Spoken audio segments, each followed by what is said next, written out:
You're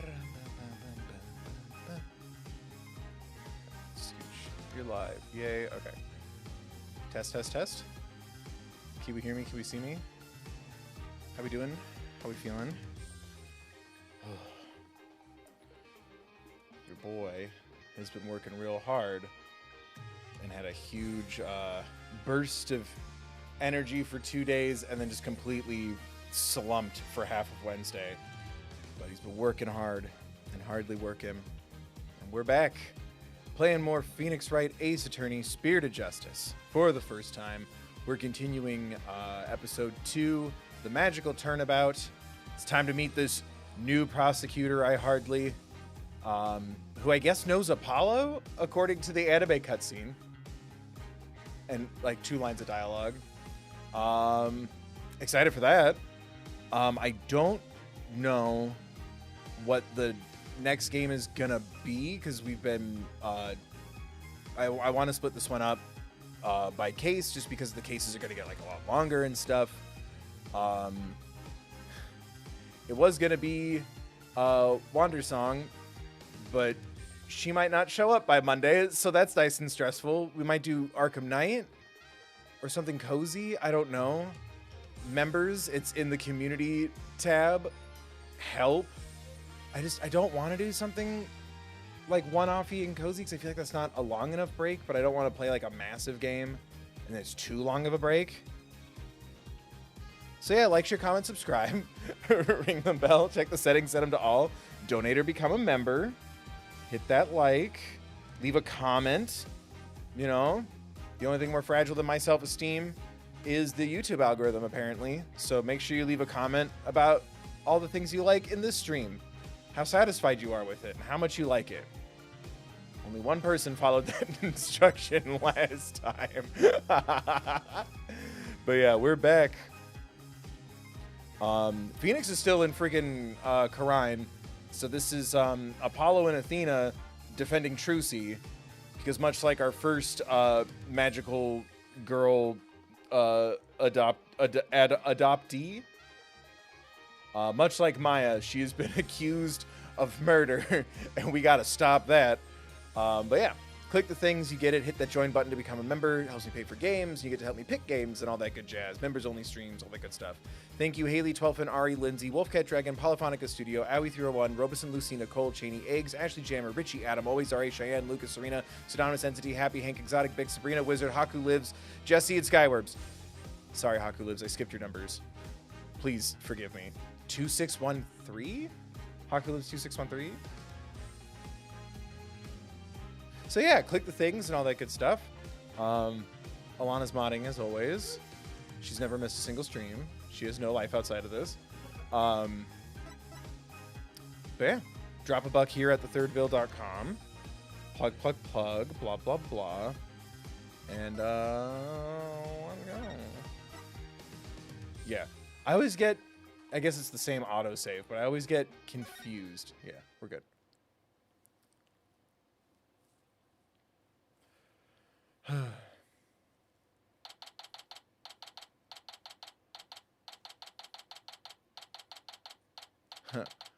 Can we get a nice in chat for 428? 428. I like to think I'm partially responsible for the life support that meme is on. I'm fine. I'm fine. I'm Apollo Justice, and I'm fine. Is Apollo okay? He's been muttering himself all morning. I forgot they have the same voice. So when they talk to each other, it's so chaotic. He's been like that since yesterday. Guess the pressure of today's trial's getting to him. Poor Polly. He's really tearing himself up over all this. Get it together, Apollo. Yikes. Athena, when did you get here? I've been here since 3 in the morning. Try to relax a little bit, will you? You're getting yourself way too worked up. Yeah, I'm all right. I'm fine. You know, I did a little digging on this Nayuta Sadmati guy. That's hard to say in this voice. He's apparently not your run-of-the-mill prosecutor. Oh, yeah? What'd you find out? Well, They say he wields an incredible power. He'll kill you if you get a guilty verdict. To accurately read a trial's karma and its ultimate fate. Oh, he's one of those, Ace Attorney. Yeah. Prosecutor thinks he's unbeatable. I got this. We'll kiss. It'll be great. What is that supposed to mean? I don't have all the details, but apparently he can foresee how the arguments will go and even lead his opposition. So he's cheating. I feel like there were a couple people who did that, and they're in jail or dead now.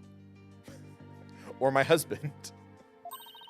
So the defense basically ends up going in whatever direction he has in his head. Man, this isn't going to be a cakewalk if that's true. Emma did say she'd talk to him for us, though. Here's hoping that went well. In any case, sounds like he's going to keep us on our toes.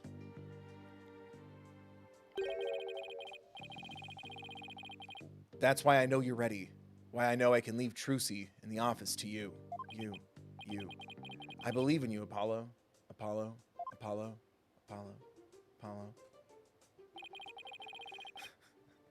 Use the evidence and run to Dagobah. Mr. Wright is putting his faith in me. I can't let him down now.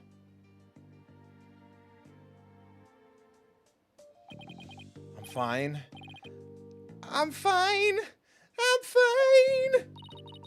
There he goes again. It's almost like he's chanting a prayer. I'm fine. I'm Apollo Justice and I'm fine. If you say so, Apollo. The trial will start momentarily. Is the defense ready? Yes. We're fine. I couldn't tell which one was the time to do it correctly or not. Trucy's fate and the fate of the agency rest on this trial. Oh, yeah, because also, if we can't get Trucy found not guilty, the insurance money on her show that she was doing will have to take the office as a, not liability, collateral. I know words. That's it, Justice. This is it, Justice. If there was a time to shine, it's now.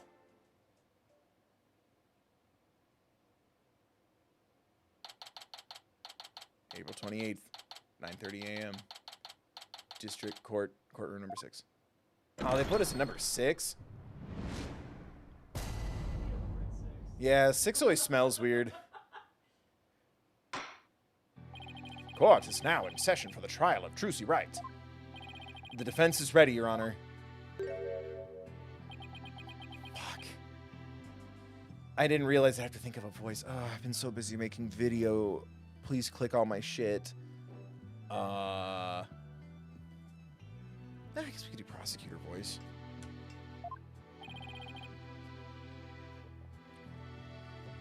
Okay, here's the question. Should I do the Southern Godot style voice or true bassy Edgeworth voice? And the prosecution. Or you'll just never talk, and I don't have to make any decisions. Prosecutor Sadmani.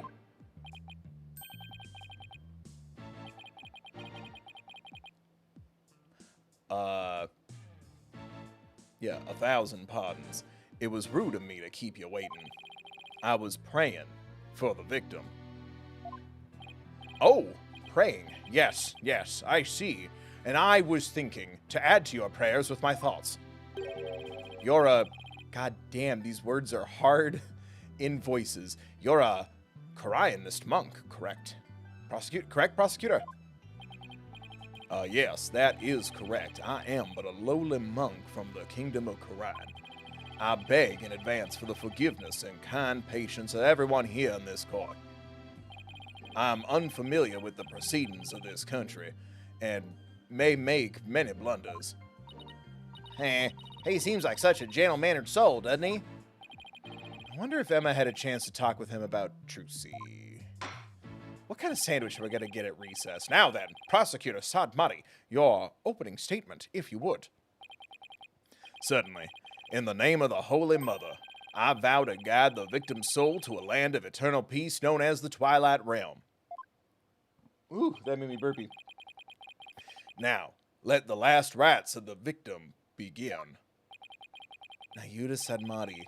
He's really been making a name for himself, apparently, but that nickname, Last Rites Prosecutor, I wonder how all that'll come into play. Oh my god. The incident took place in the middle of a spectacular magic show. He thinks the magic's all real. She must be burned for witchcraft. The accused performed a magic trick in which she thrust a sword into a coffin. No, I don't like seeing my kiddo in distress. A coffin from which the body of the victim then spilled out, dead, from a fatal stabbing. The victim's name was Manov Mistry, otherwise known as the Great Mysterious. God damn it. His blood was found on the sword that was used during the magic trick. Autopsy report, alright. So his death was just an unfortunate accident. It is only natural for one to assume as such, Your Honor. However, it was no mere accident, but rather a homicide. The prosecution's position is thus, that this was a murder made to look like an accident. I see, and you believe this crime was committed by the defendant. After a thorough consideration of all possible scenarios, I unfortunately had no other choice but to conclude as much. Da-ding. So that's how it's gonna be, huh? I guess Emma couldn't convince him after all. Is Emma okay? Part 2. Emma's murder mystery. Very well, and now let us hear from the defense. Naturally, we maintain the defendant is innocent, Your Honor. If the defense wouldn't mind, could you please explain your reasoning? My reasoning? Well, I would have to say that my main reason is because I believe in the defendant. I see. So you find it difficult to come up with anything more concrete than that, do you? What a fine demonstration of the fact that you are indeed a lawyer of putrid mind. Fuck you, buddy. Putrid mind? Prosecutor Sadmati. Excuse me, but I don't... Oh my god. Da-ding.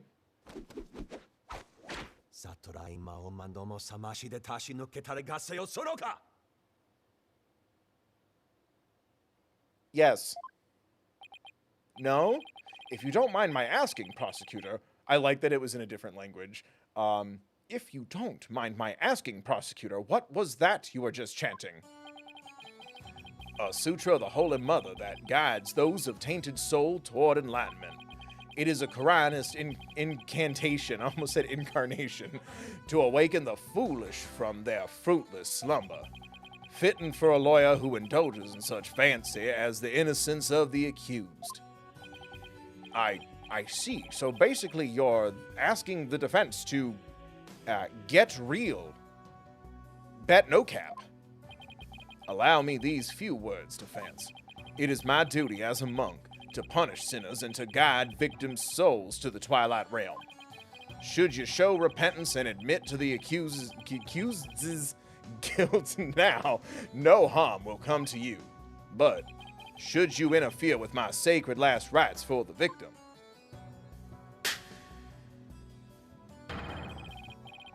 yes, then I shall cast you down into the pit of hell along with Trucy Wright.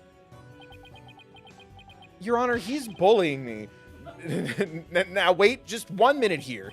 Putrid pit of hell? Is that any way to address someone in a court of law? Get your church out of my state. Prosecutor Sadmati, this may be the way you conduct trials in Quran, but I would appreciate if you would refrain from such charged language here. Your Honor, that was but a Quranist sermon for those who have strayed from the path. Calm down. Harsh words are often necessary to admonish contemptible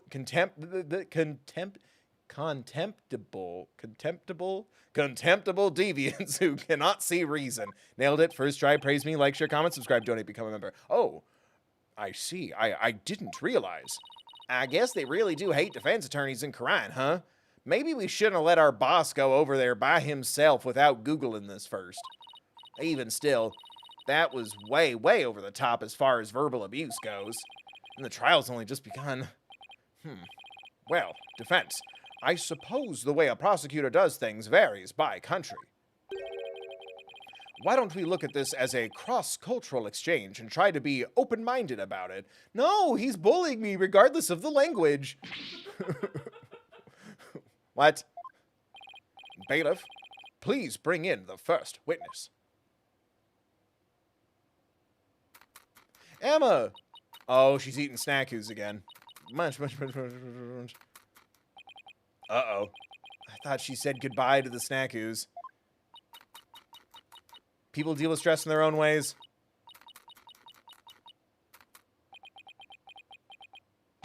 Detective Skye, the courtroom is no place for gorging yourself. What's wrong with having a little snack? Girls gotta eat, right? She, seems a little stressed out. Detective Skye, your testimony, please. Yeah, about that. I just want to state for the record that I believe Trucy Wright is innocent. I'm sorry. Detective Skye, this path you seek to follow is misguided. Giving the wrongdoer false hope will only deepen her despair in the end. But let it go and move on. Acts which go against your duty will earn you divine punishment from the Holy Mother. What's that? You'll go to hell if you don't donate? Like, share, comment, subscribe, become a member? Donate at thethirdbill.com. Da-ding. Much. Now she's scared of going to hell. Choo. Fine. I don't know about the divine part, but I get the punishment bit loud and clear. I guess Emma got to sign tons of paperwork or something for sticking up for Trucy. She and Prosecutor Sadmani don't seem to get along very well, do they? Shall we continue? The prosecution contends that the accused had a clear motive. The evidence, if you would, Detective Skye. All right. Please take a look at this poster. Every time I do it makes me laugh. It's a Troop Grandmarier poster from 13 years ago. Huh? Is it just me, or is it a little different from the one in Miss Wright's dressing room?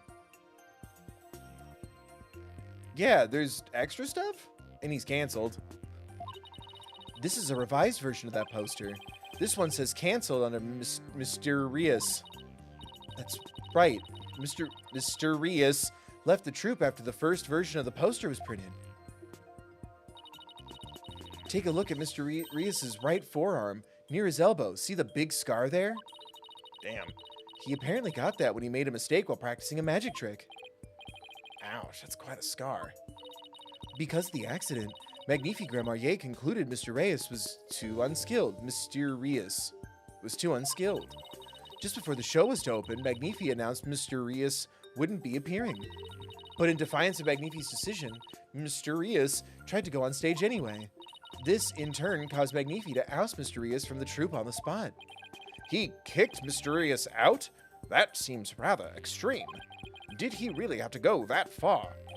When it came to magic, Troop Grandmarier was so passionate, or should I say extreme, about it, that it caused problems for them from time to time. Yes, they have caused this court a mountain of trouble with their extreme antics. And now the troop's successor has committed a murder. It seems the troop's rare talent was inherited by the right person after all. A putrid talent for criminality. Or a putrid talent for innocence. I do love, like, because Karine, they were, like, ready to, like, slit Phoenix's throat. I like that we had a pause for an audience reaction that didn't happen. Over here, we're a little more observant, I guess. You sound rather extreme yourself, prosecutor. Criminals with impure souls do not deserve sympathy, Your Honor. As I was saying, after his expulsion, Mr. Reyes apparently went on to hold a grudge against the troop. He would tell those close to him, I will get my revenge on Troop Grandmarier someday. Revenge? That certainly sounds antagonistic. 13-year-old poster updated in the court record. And then his chance for revenge finally came. If you would be so kind, Detective Sky. I guess I don't have a choice, do I?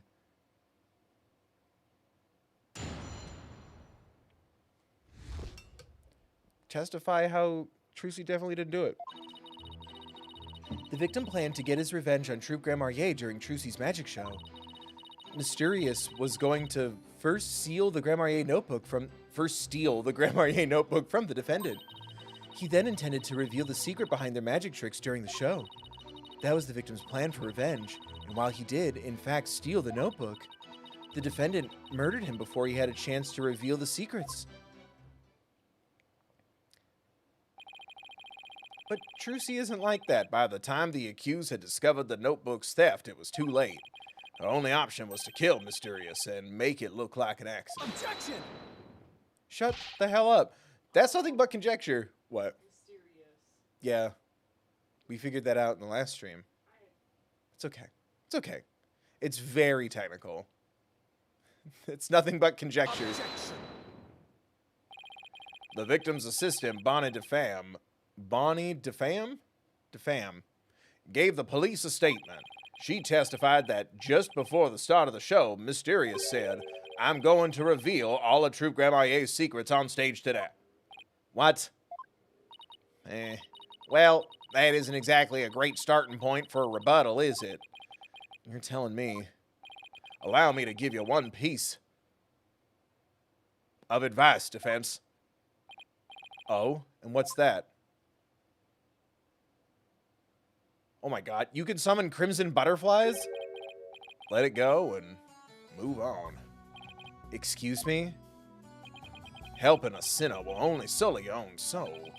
One possessed of an unclean soul will burn in the flames of hell, and then be ever burdened with that sin in their next life. But I don't believe in that sort of thing.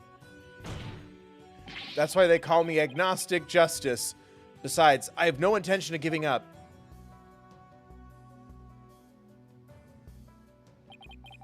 Oh, Holy Mother, grant me the strength to deal with this putrid lawyer. All actions have consequences, and yours will surely earn you the honor of being a mere stink bug at best in your next life. A stink bug? Now then, Mr. Justice, your cross-examination, please.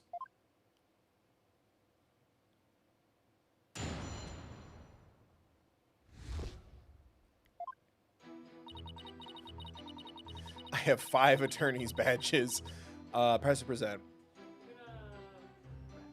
Man.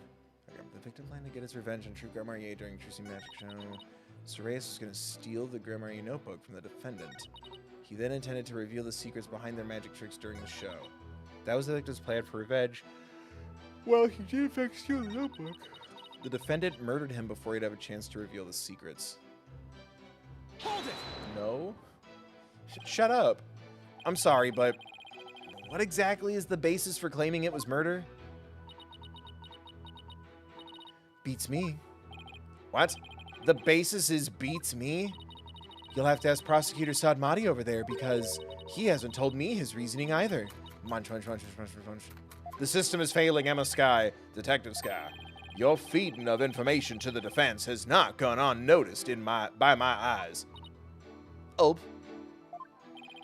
The bad karma of acts which go against your duty will impinge upon you in your next life. But even before that, it may, there's that word again, impinge. Impinge? It may impinge upon your job in the form of a transfer. Please don't get me kicked out of the forensics unit, anything but that. Poor Emma, she's really been risking everything for us. Yeah, can we get a shout out to Emma Sky? Impinge? Nailed it. I read pretty good. Well, Prosecutor Sadmati, what are your grounds for claiming homicide? It was the luminous tape in the understage passage.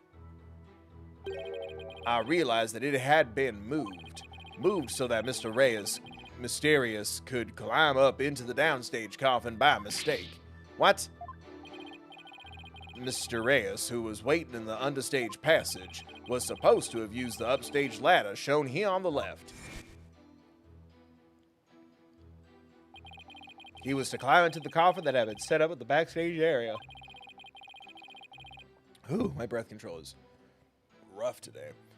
After being turned into a stuffed dragon during Act 1, Mysterious was supposed to come back to life and emerge from that coffin, but the luminous tape had been moved to mark the downstage ladder.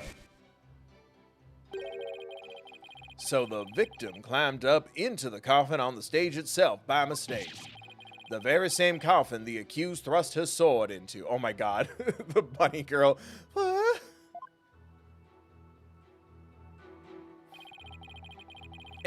And you have proof that it was my client who moved the tape?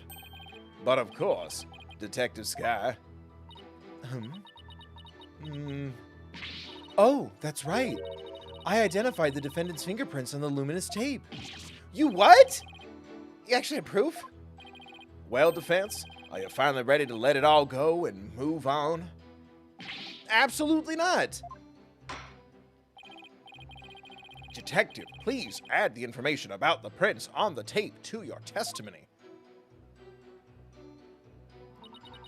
Poor Emma. How's your sister? Are we gonna ever learn how that was? The defendant's prints were on the tape. I guess she must have moved it during the show. No.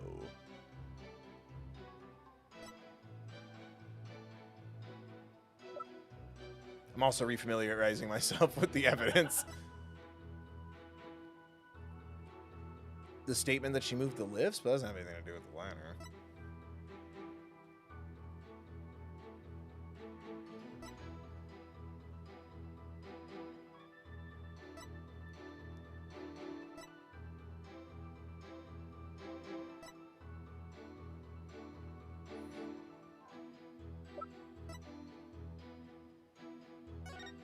Oh, there's only one ladder in the diagram, though.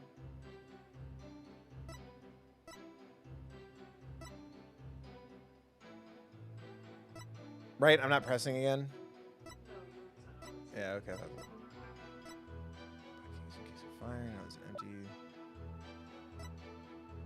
Tracing with the lifts, stage lift. The diagram are the swords. Right? Fire trick was canceled due to the incident. Transforms into a dragon, Trucy's hat trick. Bonnie's teleportation trick and Trucy's escape trick. Mysterious's fire trick. This will be dangerous. Make sure the fire bucket is nearby. The script? Using the coffin, there's a harness around his waist for a stun wire. Frick, it's always hard getting back into a case in the middle like this.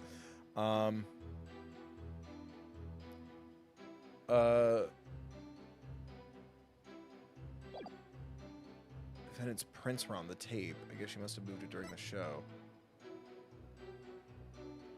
No, she was on stage.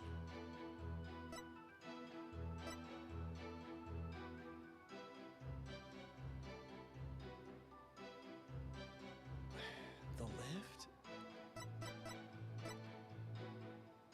Can I get a little hint?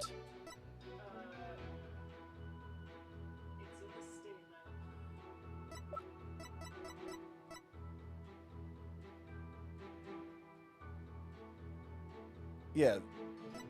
So the lift. I don't understand your hint. Bonnie messed up Mr. Hat's position for the escape trick, placing him opposite the scripted location on the right side. As a result, Trucy had to quickly move the lifts under the stage. She never told anyone that she had moved the stage lifts.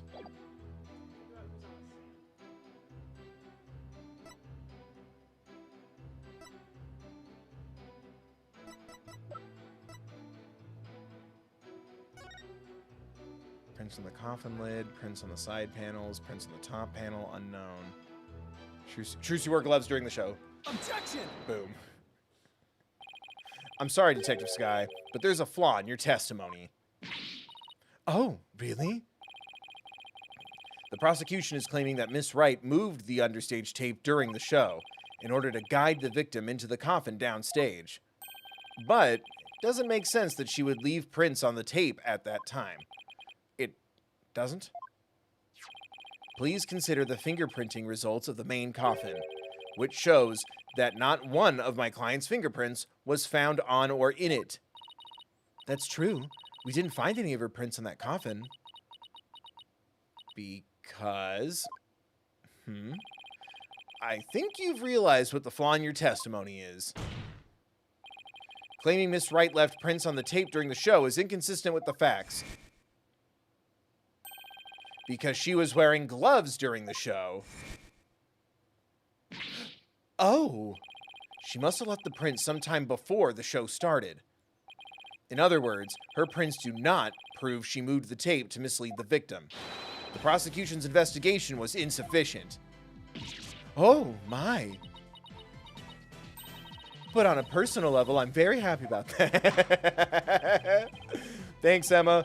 Well, Prosecutor Sadmati, if the defense's argument is true, then you have no evidence the defendant moved the tape to deceive the victim. I see. I see. Apparently the defense is more intelligent than I thought. More than a stink bug at any rate. Come on, you can bump me up at least to a stag beetle now, can't you? Will that really be any better? Of course, way better. Stag beetles are cool. Those huge mandible things of theirs. If the defense wishes to be promoted to a stag beetle, then answer me this question. All right, shoot. Even with no evidence that the accused moved the tape to misguide the victim, the victim still climbed the ladder using the tape as a guide and entered the coffin on the stage. The accused then thrust his sword into said coffin with the victim in it. So what you're saying is the fact remains that the victim was stabbed to death, right? Right? Well, precisely. However, this does drastically change one aspect of this case. If the accused did not lead the victim into the coffin on purpose, then it means the victim's death could have been accidental. If it was indeed an accident, the defense can argue that it was involuntary manslaughter. Involuntary manslaughter, I see. If it was involuntary manslaughter, they could plead extenuating circumstances, and the severity of the crime could be mitigated. Defense, if you believe the accused did not murder the victim, then do you argue that it was an accident? This is it. An important question. The defense argues that Mr. Rios' death was... If I see an accident, can I go home? Murder. The defense maintains the defendant is entirely innocent. We believe that it wasn't an accident, but murder. And what's more, we believe it was committed by a third party. There was 3 parties yesterday and we didn't go to any? A third party? As in the true culprit is someone else? Yeah, trying to liquidate the firm really screwed you on this, because maybe we would have pleaded involuntary manslaughter if there was nothing else at stake here. That is quite a brazen claim to make, and one wholly without grounds. Your voice is as loud as your suit, and your mind echoes just as loudly in emptiness. Shake head. Surely you are but a loud red pepper in your previous life. I've been demoted to a vegetable? Wow, I didn't know a person could be reincarnated as a non-sentient plant. In any case, I do have grounds to make this claim. Let us hear this reasoning of yours, then. All right, but before I give it, there is one question that we need to address. If the victim was killed by some third party, then the sword the defendant thrust into the coffin wasn't the cause of death. If that's the case, then how do we wind up with a dead body inside the coffin? A very good question. Now, let's hear your opinion, Mr. Justice. How did the victim's body wind up inside the coffin? Magic. He was killed under stage? Excuse me, because he was stabbed in the back. And trust me, I didn't see a hole in the back. I always check for holes in the back.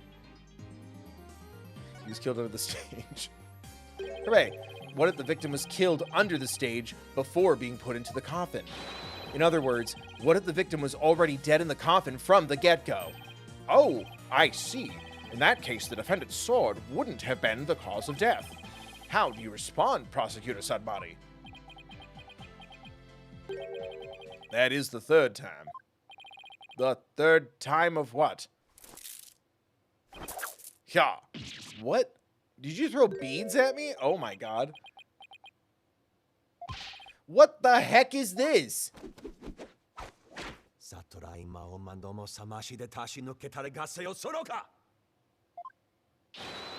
Huh.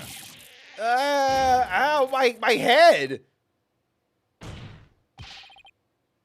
Bailiff, escort this madman out of here. What do you think you're doing? Even the merciful Holy Mother loses patience if she is struck 3 times. Since you never learned, you needed to be punished. Calm down, Franziska. Why don't you let me worry about what I need and don't need? It is what you deserve for interfering with my sacred last rites for the victim. You are a brainless lawyer chasing phantoms. You know nothing. Ugh. Let this humble servant of the Holy Mother give you an edifying sermon. A sermon? Now? There is a passage in the sacred scriptures of Quranism. A cornered frog will swallow even a snake. Huh? A cornered lawyer was unexpectedly struck back hard against the What? A cornered lawyer has unexpectedly struck back hard against the prosecution. Did I get it right? No, for I am not done with my sermon. And yet the frog still dies, its belly bitten and torn from within. Just great. And in this case, you are that frog, Defense. What exactly is your point, anyway? Let us assume for a moment that the victim was killed under the stage. Who, then, had the opportunity to do so during the show? Let's see. The people in the show were Bonnie DeFemme, the victim, Mysterious, and Trucy Wright. Bonnie DeFemme was on stage throughout the entire show, as easily confirmed by the footage from the show. Which leaves us with only one suspect, Trucy Wright. Now do you see? The accused killed Mr. Reyes as he was waiting on standby in the understaged passage, and then placed his dead body in the coffin above. That was a dramatic zoom in. I wasn't expecting that. Thus making the murder look like an accident. No!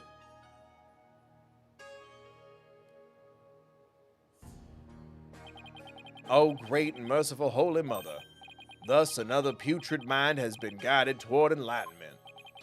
I can't believe I swallowed his trick question whole.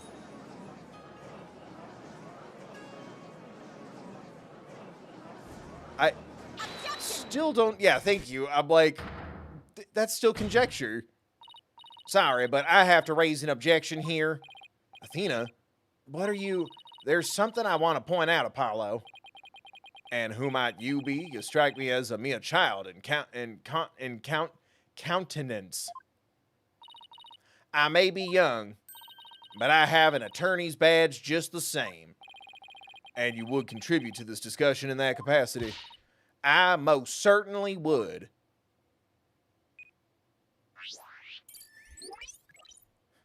Now, how did you feel when you said that statement? You just argued that the defendant killed the victim under the stage. But let me remind you that Miss Wright is a girl. Clearly. Surely you didn't raise an objection simply to point out such an obvious fact. Girls don't go under the stage where it's dark and yucky. Your Honor, please send for this little child's guardian to come take her home. He's in Quran, he can't. But I'm not done with my sermon. You don't need to act like Prosecutor Sadmati, you know. Listen, if the victim was killed in the understage passage, then his body would then have to be hauled up to the stage, right? However, oh, are we trying to argue girls aren't strong? Girls work out. Athena, have you seen the Olympics? Some of those girls go hard.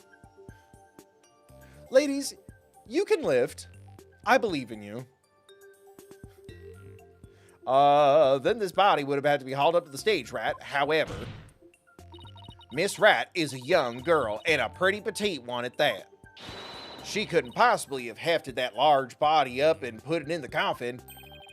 That's true, it does seem like it would be a rather difficult task for the defendant. I don't think even I could do it. Well, no, you're old. What do you think of that, prosecutor? Who's the child now? In my religion, the priestesses of Quranism are revered as the pillars of our beliefs, so I naturally hold nothing but deep respect for women.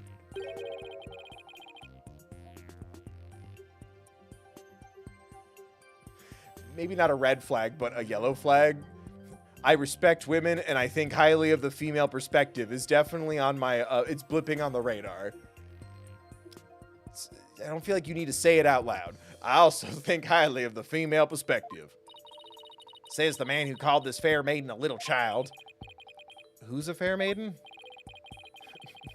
Apollo's just like, I want to be called a fair maiden. I agree that your point is worth discussing, defense. How, indeed, was the dead body raised up into the coffin? By the accused, Trucy Wright, that is. You're committed to pointing the finger at her no matter what, huh? Then you explain how that even be possible. But of course.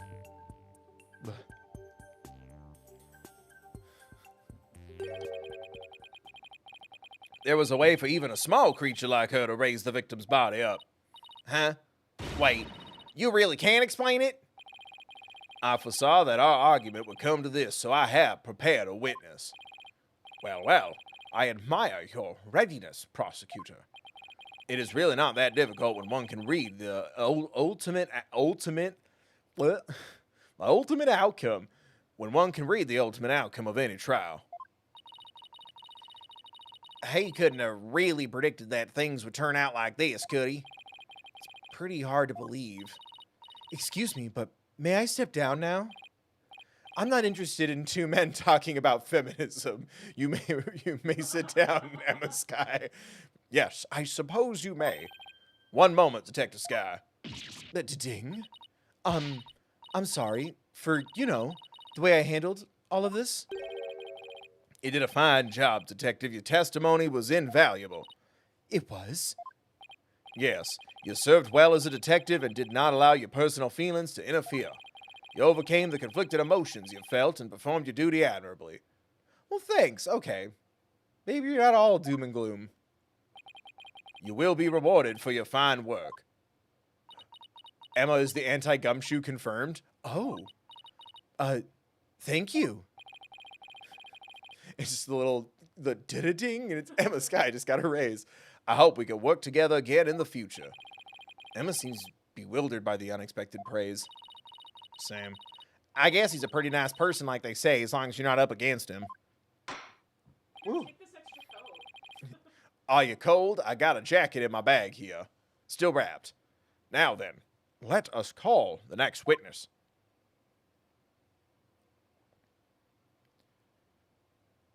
I feel like the bunny lady was in cahoots, but maybe it wasn't completely her idea? I don't know. I just remembered the maniacal laughter at the end. It might have been her idea. Witness, please state your name and occupation. Hello, ladies and gentlemen of the court. It's very nice to meet you all.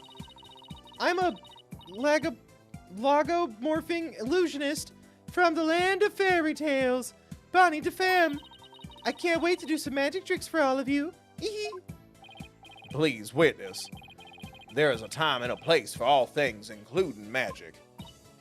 Oh, my back. Oh, but it would be okay if I do just a little magic, right? Come on, please. Look, everybody's waiting. Now's my chance to shine. Oh, my God. Da-ding. That is your second time. My second time doing what? There will be no further warnings. You should know that from our preparatory meeting, correct? I know the word. It's hard to say in a voice. Yeep. Is no one exempt from His Holiness's rosary of suffering? I don't think it's a rosary, King. Just because it's beads doesn't mean it's Catholicism. May we have your testimony, witness, once you've recovered from your disappointment? Well, as a huge fan of Trucy's, I don't really want to testify against her. but I guess I have to, don't I? As a huge fan of Trucy's, huh? Yeah, that. I hate her. I love her. I can't stand that Trucy Wright. Just because she's a little good at magic, she thinks she's all that. She's exactly what that sniveling brat deserves. Sure, you're a real fan, all right. Of destroying Trucy, you mean. Got him. Ooh, if you could hear the things I say so sassily in my mind, you'd be in tears right now. The Interstage Passage. I really can't believe that Trucy killed Mysterious. I guess it's possible for a small girl to lift a dead body up if she used a stage lift. Whew. God. Is it possible? Could Trucy really have... If Trucy did use a stage lift, I think she must have used stage lift number 2. I was on stage for the entire show, by the way. Wait. Bill, it's not a flashback. You were on stage the whole time, and you're sure about that? There's no question. The entire audience could testify to that fact. What's more, she's shown clearly in the TV show footage as well. I couldn't possibly have killed Mysterious. Not little old me. Therefore, the only person who could have killed the victim on the stage is the accused. Furthermore, by using a stage lift, even a petite young lady could have raised the body up to the stage without difficulty. You've got to be kidding me. Very well. The defense may now cross-examine the witness. I feel like I can present on the she used number 2. You're looking at me frighteningly. Am I presenting? No, thank you for telling me in advance. That's what that face means. Time to press. I really can't believe the Trucy. You said you are a huge fan of Trucy's, isn't that right? Oh, yes. I even became a magician because I wanted to be just like her. The first time I saw her, she was performing at the Wonder Bar. She was only in junior high back then, but she got up on stage with tons of confidence. And then she proceeded to win my heart with her astonishing tricks and winning smile. Huh. She certainly sounds like she means all that. So, finally being able to perform with her must have been quite a treat for you, right? Oh, yes. After all, it was my chance to have her see me. Not just as a fan, but as a fellow magician. Look at the little guy! That's who you're not liking, commenting, sharing, donating to, if you even care. But then that horrible accident happened. It was not an accident. It was murder. Witness, please explain, if you would, how a small young woman such as Trucy could have raised the body. Well, as a feminist myself, I guess it's possible for a small girl to lift the body up. She's a stage lift. What makes you think it would be possible? It's not like you tried it out yourself, right? Good setup, Apollo. Well, Actually, we did try it out for ourselves. You did? Yes, I killed a man. Detective Sky, if you would. Oh. So that's why you made me do that. Emma Sky killed a guy. Emma Sky killed a guy. Detective Sky, what did he have you do? I killed a man. The prosecutor asked me to try raising one of the male police officers with the stage lift, without a single word of explanation as to why he was making me do it. You're kidding. It's as if he really can foresee all of our counter-arguments. That's cheating. Do not underestimate this humble servant of the Holy Mother. More like haughty. What? King, focus. I guess that means Trucy could have lifted the body up. Does that mean she let the body hit the floor? Is it possible? Could Trucy really... Is what possible? Could Trucy really have what, Mr. Pham? Please, finish your sentence.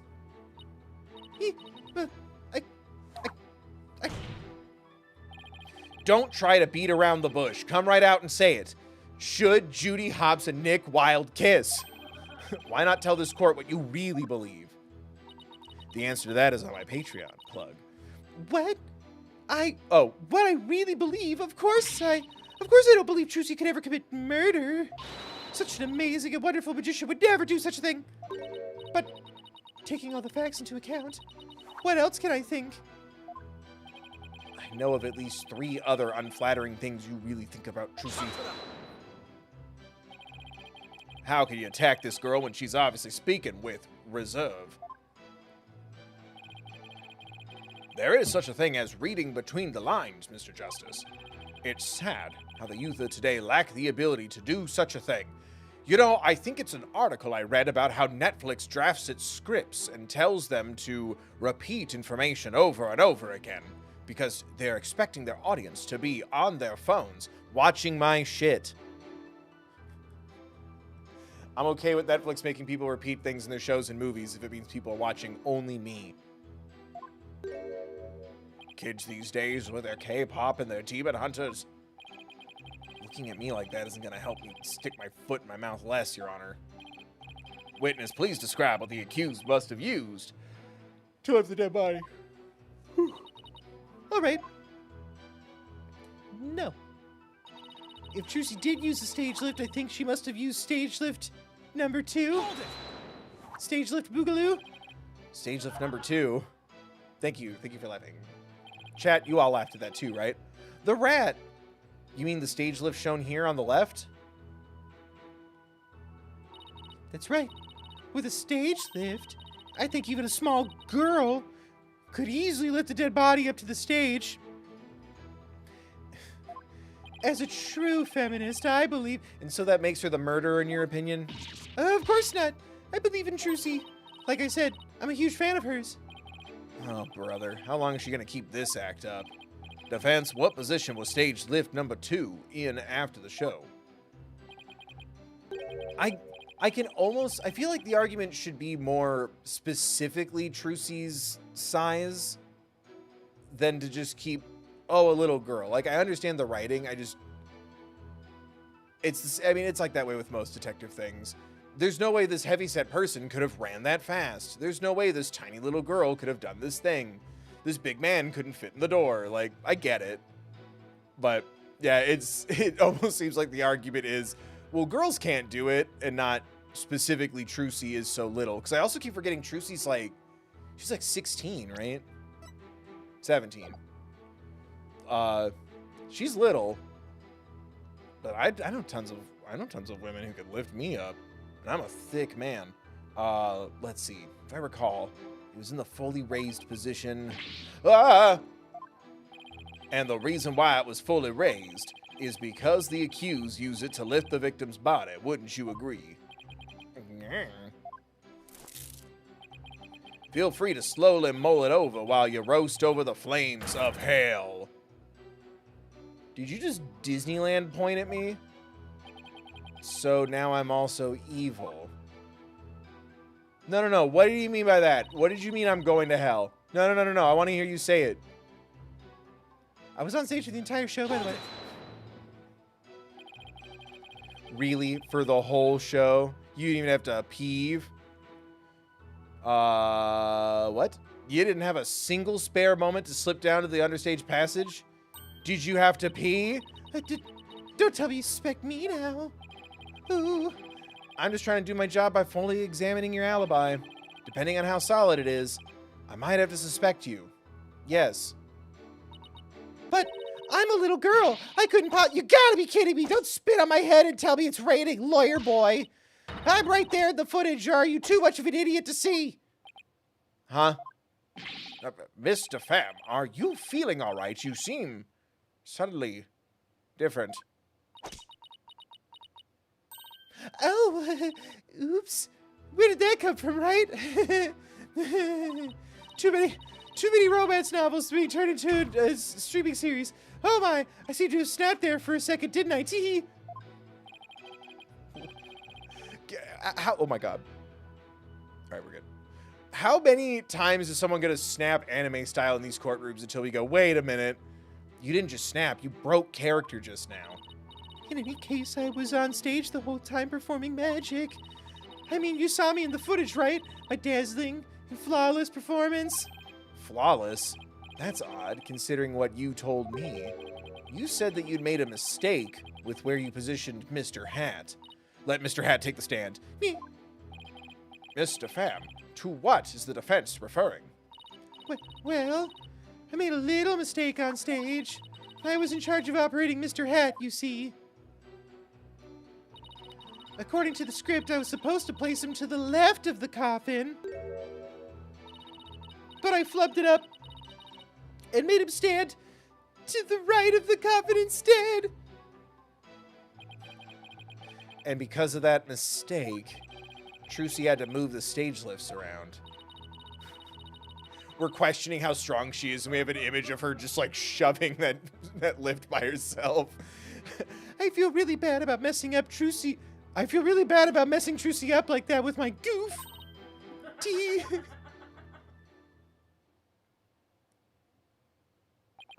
Darn it. I don't see any inconsistencies in her testimony.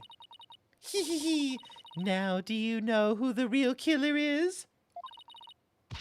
Oh my god. Come on, Gramps.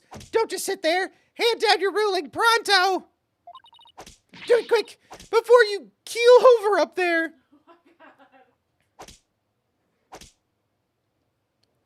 What? Sorry, my grandma texted me to double check it. I beg your pardon. Oops. Oh, what? What's getting into me? I'm so sorry. You know us fragile girls. I give her another 5 minutes before she tears off that mask. Well, defense. Are you ready to let it all go now? Of course not. I'll never give up. I see. I suppose this, too, is fate. The sacred scriptures of Quranism describe a variety of hells for the damned. For someone like you who struggles ceaselessly against his fate. Crap. Papul Buljig. Papul Buljig seems most appropriate. People boil... What? Wait, that's Curanese. Curanese nuts. Donate, become a member, like, share, comment, subscribe to thethirdbill.com, where you can donate directly to me in the description. What sort of terrible place is Papul Buljig? A place where the more one struggles, the further one falls into the abyss. At the bottom of the abyss, a ferocious beast awaits. Think of it as something akin to an antlion sandpit trap. A what? A who? Is antlion real? Why does that sound like an Avatar The Last Airbender creature? Run! An antlion! A platypus bear! No, it's just a bear. Oh, there's one of those in my backyard. Wow, Quraanist hell is closer to home than I thought. Chat, are we in Quraanist hell? Now then, it would appear that the witness's testimony supports the prosecution's claims. Maybe we should be taking him a little more seriously since ghosts are real and the Quran channeling technique works. Shit, did we find the one true religion? That's the title of the stream. That the defendant is the only one who could have killed the victim under stage. Gert. How are we supposed to get out of this jam? Hey, Apollo, if you can't find any contradictions, maybe it's time to use analytical psychology. You mean, I heard some discord in Bonnie's voice while she was testifying. Hold on, I gotta verify my ID. God damn it. Sick Discord reference, King. Thank you, chat. We live in a hellscape. See? Widget is picking up on that noise in her heart, too. That's right. Athena can hear things others can't with her super sensitive hearing. She can hear the emotions people suppress. It's a kind of noise or discord in their voices. And Bill's really, really good at this part of the gameplay. All right, Athena, let's give it a try. Bill is really good at that part of the gameplay. You got it. Come on, little thief. I mean, Your Honor. I'm afraid that our witness, Mr. Pham, is suffering under terrible traumatic stress due to this horrible incident. She is? Yes. What with that terrible death on stage and her beloved Trucy getting arrested, she's under awful strain and shock. In fact, I don't know how much more she can take before she's unfit to testify. What?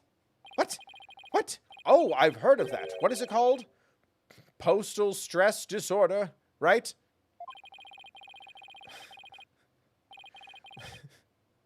This reminds me of my mom. My mom called it dramatic post-stress disorder. And I'm like, it's not PTSD. It's where a person becomes uncontrollably angry, I think. I read about it somewhere. That's going postal, Your Honor. This is PTSD. Oh, my. So that's why the witness acts so hostile at times, as if she were a different person. Yes, and I think her condition is clouding her memory of the incident. Therefore, I suggest a short therapy session for the witness. Huh? Therapy? You know the first thing about a magician's mental strength? I've risked my life jumping through rings of fire and having my body sawn in half. Boy, I have to watch my temper, don't I, Teehee? Little guy, look at him. Oh, I want to take him home. He'll be my little guy. He'll be my puppy. My bunny named Puppy. Miss Sykes, please do whatever you can to help this unfortunate young lady. And what exactly is this child planning to do, Mr. Justice? With her super sensitive hearing, Miss Sykes can hear a witness's true emotions. Hey, if we gotta listen to your crap, you're gonna listen to ours. That's only fair. Simply from tone and inflection, she can tell exactly what a person is feeling. I can even pick out feelings that a witness is trying to suppress or hide. Widget projects the emotions I hear into the mood matrix TM, where I can analyze them. Sounds like some sort of spurious devilry. Though I find it hard to believe, I must ask, how do emotions constitute evidence? Well, I won't say that emotions can be taken as evidence per se. I have seen how instrumental Miss Sykes' work has been in cracking a case. Therefore, I wholeheartedly support giving it a try. That or we have a lot of serious crimes to account for. I see. If you're in favor of it, Your Honor, then I have no objections. Even this mere monk can see that something disturbs the witness. I'll disturb you. Oh, thank you for understanding, Prosecutor Sadmati. Apollo, you remember how to conduct a therapy session, right? You want me to lead the session? Of course, you're the lead on this case after all. Fair enough. Do I need a refresher? No, I'm great at this. Right, everybody? I think I still remember from the last time, so let's get right into it. Okie dokie. You ready, Widget? Let's do this. Moon Tiara Technology. Jesus Christ. All right. Oh my God, not Angry Trucy. I guess Trucy's the one who killed Mysterious. Even she could move the body with that lift. No, I don't like evil Trucy. I was on stage at the time. Oh, but that terrible mistake. My stupid flub caused Trucy so much trouble. I feel so bad about it. Wait a minute. Why are you happy if you feel bad?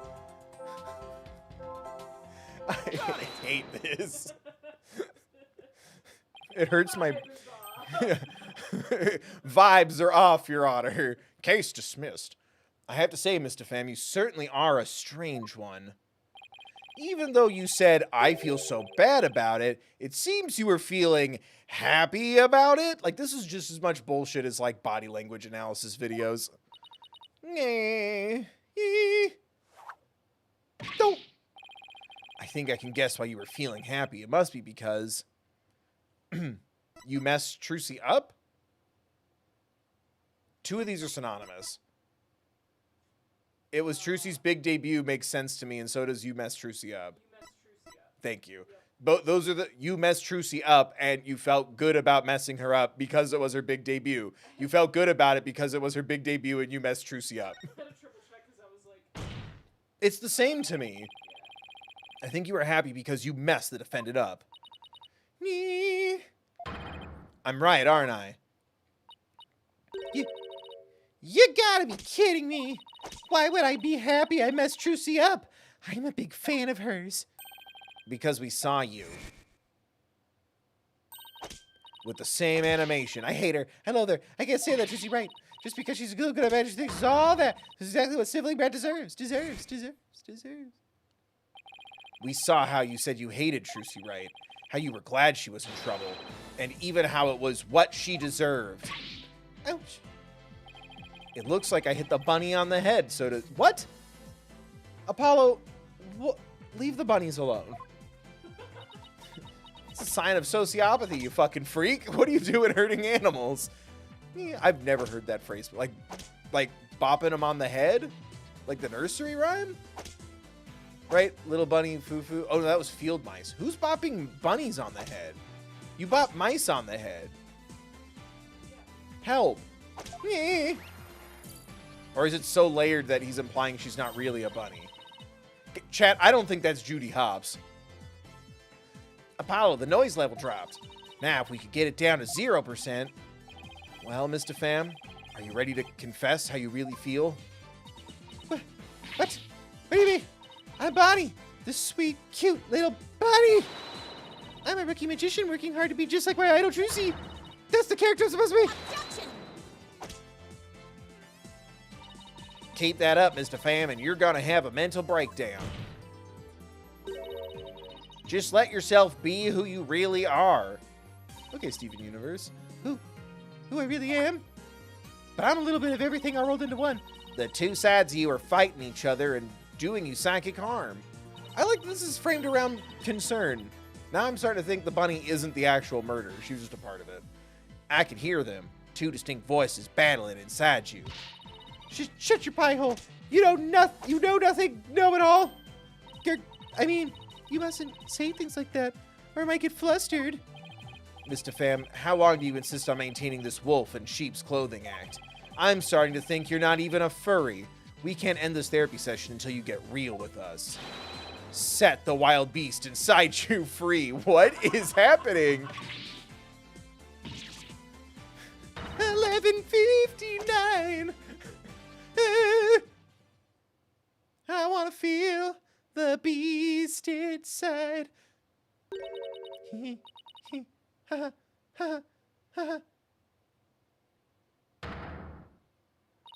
She's the same, just now her eyes are a little angrier. Don't make me laugh. You don't know a dang thing about me. You want to see who I really am? Fine. Take a good look. Oh my god. I like the bats on your umbrella. Kiki! Kiki! Kiki! Kiki! Caca! What in the world? Sheep's clothing? You've got it all wrong. It's a rabbit suit I've got on. I like how your hair looks like a bat. And I'm not a wolf. I'm a blood-sucking vampire. A bat with fangs and wings, and I sparkle in the light. Kiki! Kiki! Caca! Yeek! I think we just opened Pandora's persona. Kiki! I'm finally done with that goody two-shoes cottontail act. I feel free as a bat. Kiki! Caca! That's fun. I wasn't expecting that. I thought she was just going to be, an angry person. Defense. Your therapy session has taken a turn for the worse from the looks of it. There's a perfectly good explanation for this. Isn't there, Miss Sykes? Hey. Methinks that created a monster. We blew it. Hey, you! Lobster boy! Well, me? You think I'm glad Trucy's in trouble? That I think she's getting her just desserts? Oh my god. Well, guess what? You're right! Oh my god. Kiki Kaka! Does this mean you admit to wishing the defendant harm? Well, the bat is out of the bag now. Actually... Kiki! The mistake of mine was a work of art! Thanks to my goof, poor little Trucy had to do all that hard physical labor. It's impossible for a little tiny woman like her, you see. When you said hard physical labor, what are you referring to? Because of Mr. Hat's new position, Trucy had to move both those huge stage lifts. They must have been so heavy. What a riot! Kee. That's strange. Athena, could you please add that last statement to Bonnie's testimony? All right, I'll update the mood matrix with the new info. Stop trying to make mood matrix happen. It's never going to happen. Huh? Hey, Apollo, now there's a new inconsistency in the testimony. Yeah, she finally slipped up. So what do I need to do now? Well, from this point onward, you just do what you do best. The normal gameplay. Find the contradiction in the testimony and present evidence to refute it. All right, I've got you now, Bonnie DeFam. No, not like this. I guess Trucy's later mysterious. No, evil Trucy, no. I was on stage with a horrible mistake. Info update. Caca! You know what? Serves her right. Thanks to that, she ended up having to move the stage lifts.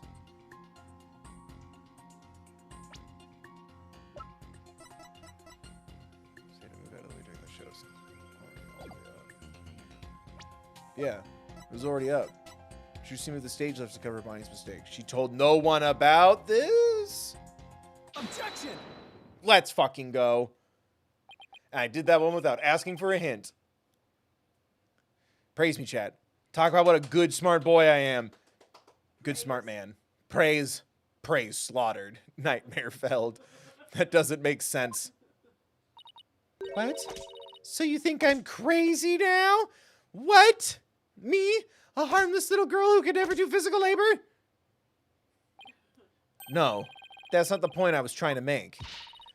But I don't hear you denying it. Mr. Pham, allow me to repeat your statement.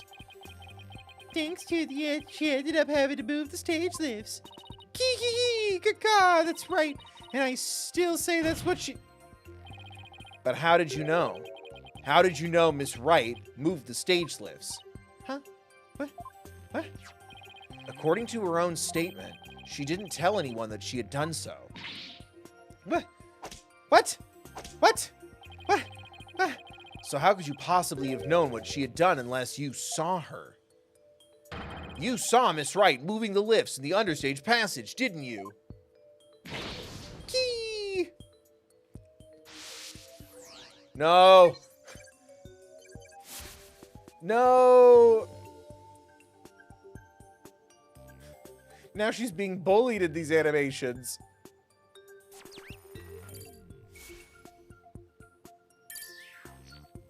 Bye-bye. You did it, Apollo. Noise levels are at 0%. But Mr. Justice, wouldn't that mean? Yes, Your Honor. Miss DeFam herself was under the stage where the victim was killed. And I hardly need to tell the court what that means. You are one artful liar, Miss DeFam, and one spectacular suspect. Oh, yeah. I didn't think it was going to move on its own. This is why you don't open umbrellas inside, girly. Why, you shiny red lobster boy! You're saying I killed Mysterious? I'm saying that it's a possibility. What's more, I say you had a solid motive to frame my client for the murder as well. My apologies for raining on the defense's merry revelry. But you seem to have forgotten one very important point. Oh, really? The TV footage, as you can clearly see. Mr. Pham was on the stage the whole time. The entire audience can bear witness to that fact, including you. Oh, yeah. Twins? You have just taken a long and senseless journey only to return to the starting line. The witness could not have been in the understage passage. Unless it was an illusion. We're dealing with sorcerers. Anything is possible. I'm gonna leave. Which means the only one left who could have killed the victim is the accused. Guess the party's over. But Miss DeFam knew something she couldn't have known unless she was under the stage. How do you explain that, Prosecutor Sadmati? It's quite simple. The accused must have told Miss DeFam about it, but then forgot. Ha! Open those useless eyes of yours and take a good look at the footage. If Mr. Pham really was in the understage passage, it would mean she was on stage and God damn, this is hard to say. It would mean she was on stage and understage at the same time. You mean she was in two places at once? Allow me to break the magician's code. Does anyone get that reference? I've made that in 2 streams now. Breaking the Magician's Code. It was a show. It used to be on Netflix. Did you not even get what I was doing? No. The masked magician will now break the magician's code. But who is the masked magician? You mean she was in 2 places at once? That does seem to be the only explanation that makes any sense. It may be an explanation, but I'm not so sure about the make sense part. Then we'll just have to make it make sense. Your Honor, the witness was both on stage and understage at the same time. This is the defense's assertion.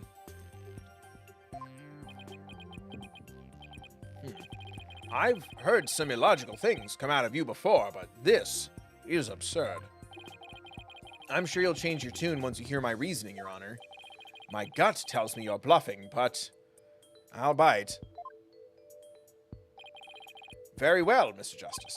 How do you explain how the witness was in 2 places at once?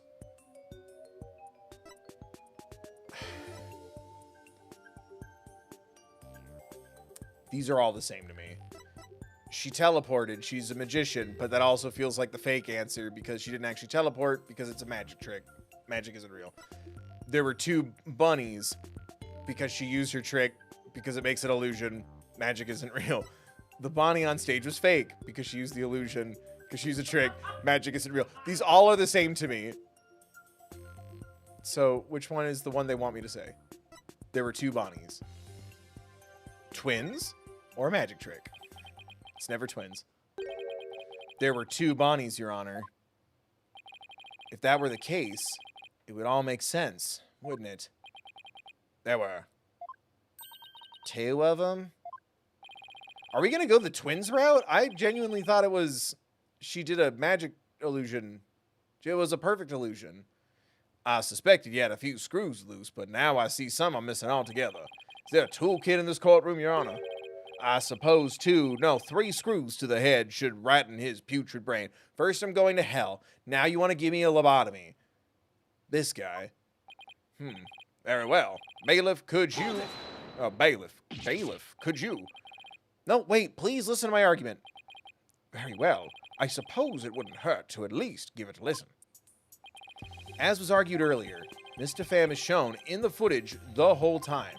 But at the same time, she was also watching Miss Wright in the understage passage. The only possible explanation is there are 2 Bonnies. That was... Now he's becoming Southern. Fuck. That almost sounds like it makes sense. What do you think, Prosecutor Sadmati? This humble servant of the Holy Mother is of the opinion that we should lose no time in replacing the defense's many lost screws. But Apollo, it goes against reality itself to say that 1 person is actually 2. But we don't have to be bound by reality. After all, we're in an anime game. We're talking about magic here. So if the Bonnie DeFam in the footage is the real Bonnie, then the Bonnie here on the witness stand, the one who must have been understage, this Bonnie DeFam is our second Bonnie. Key. She is? She is. Say we call the one in front of us... Oh, are we going for twins? Say we call the one in front of us Bonnie number 2. I believe I have just the piece of evidence to prove that a Miss Bonnie number 2 exists. Oh, the fingerprints. There was unidentified fingerprints. Then please submit your evidence, Mr. Justice. What proves? Is it twins? But it's never twins. Sherlock, you lied to me. A set of fingerprints were found on top. Right?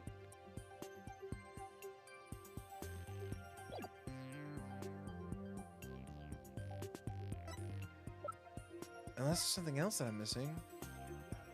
Oh, I got it. Thank you. Take that! Take that. What's this? During our investigation, we found a set of unknown prints on the coffin on the stage. These prints were most likely left during the course of the show.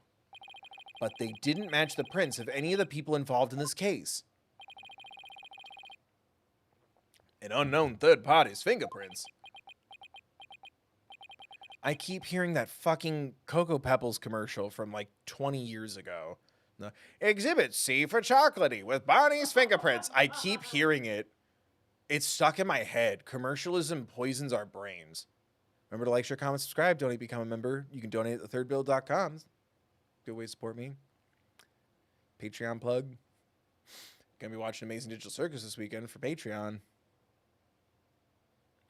I was not told of this. Emma must have kept it from him. So the question is, who could these prints possibly belong to? Your mom. Mr. Pham, or should I say Bonnie number 2? These are your fingerprints, aren't they? Yeah. I'm out. Enough of this foolishness. One person could not possibly be 2. Those fingerprints could have been left not only during the show, but at any time. Objection!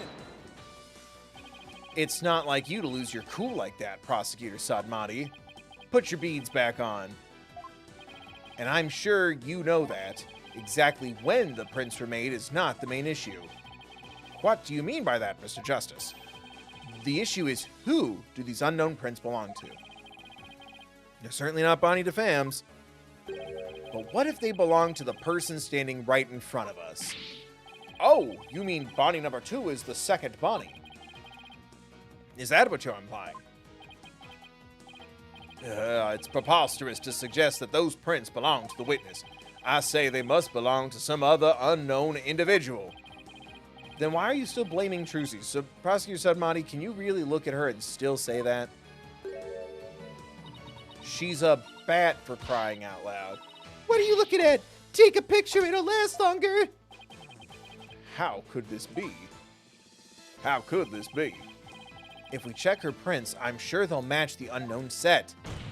It takes 5 seconds. Well, Bonnie, the prints that don't belong to the real you belong to you, don't they, Bonnie number 2? Key. Witness, is what the defense has said true? Maybe. Fine. I admit it. The fingerprints are mine. Then does that mean you aren't Bonnie DeFam? What? Ridiculous. Ridiculous.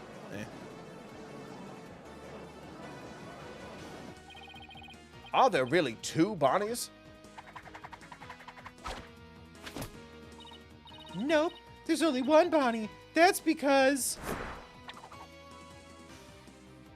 Did something change? I'm Betty. Betty, oh, did she add a heart to her lapel? Betty DeFam. So it was twins. What? Ladies and gentlemen of the court, it's time for a wondrous magic show. Gasp in amazement as this lagomorphing illusionist performs her teleportation magic. Oh my god, she prestiged us. We got prestiged. Watch closely. It's showtime.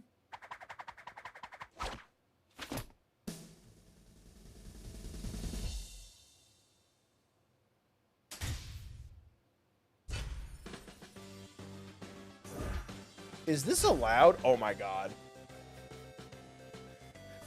Hi. I'm glad Athena's having fun.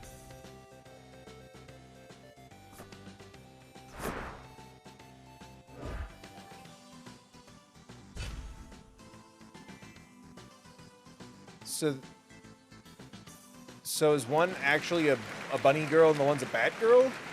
Tim? What an amazing trick!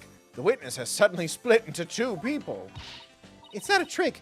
No gimmick to it either. We're simply twins. What? Twins? So that's how the teleportation trick works. Ever since our debut, I've had to hide or pretend I'm Bonnie. All cute and sweet and goody-goody. I can't tell you how stressful it's been.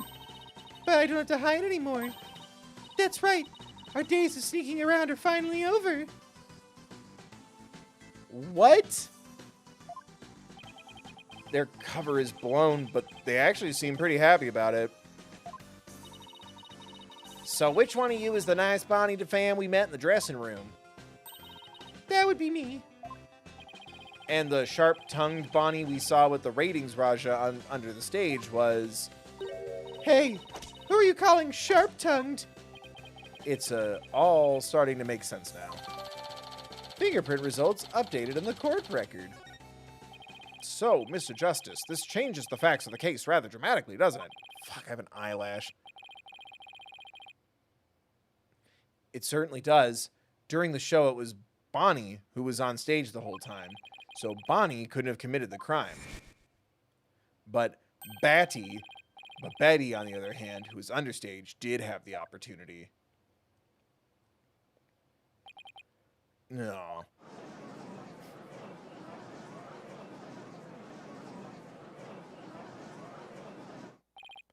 Well, so we now have 2 suspects.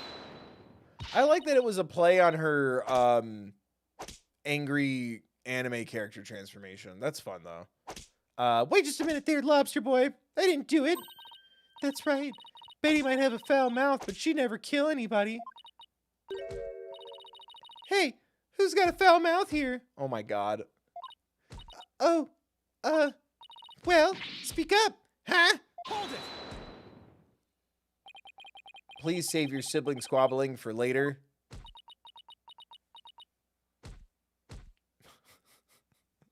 It's so silly. Betty, you must have been in the understage passage during the show. Otherwise, you wouldn't have known about the stage lifts being moved. So what exactly were you doing down there? Fine, I'll testify.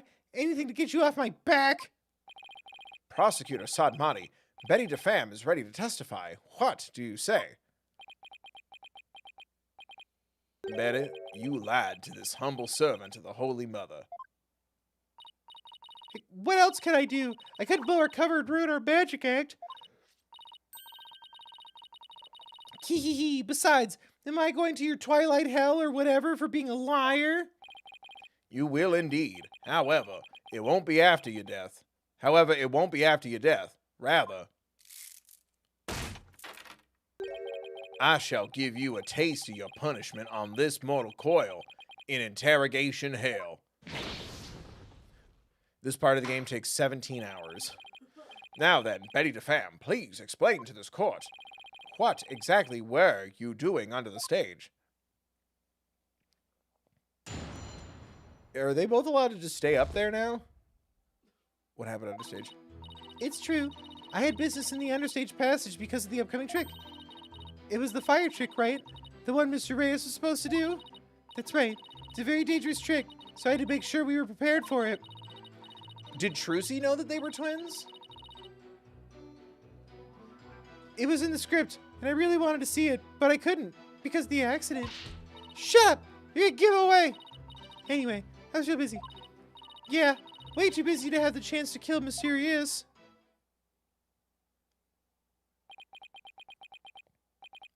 What? Well, that was certainly different. Hee. How's that for a flawless testimony and alibi? Me. Oh my god. Why are we talking about how women can't lift things? She's lifted her by the ass. Our magic is real. It's not a trick or a gimmick. Oh my, she's floating. Your Honor, you can see she's being held up from below. You were supposed to pretend you didn't see that. It's a little something called etiquette. But I can't help it. Whenever I see contradiction or inconsistency, I just have to point it out. Now then, the defense may begin its cross-examination.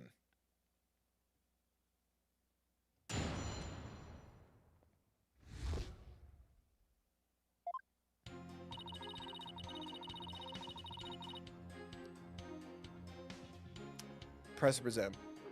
Okay, that's true. This is the understage passage because the upcoming trick is the fire trick, right? The one Mr. Ray is supposed to do.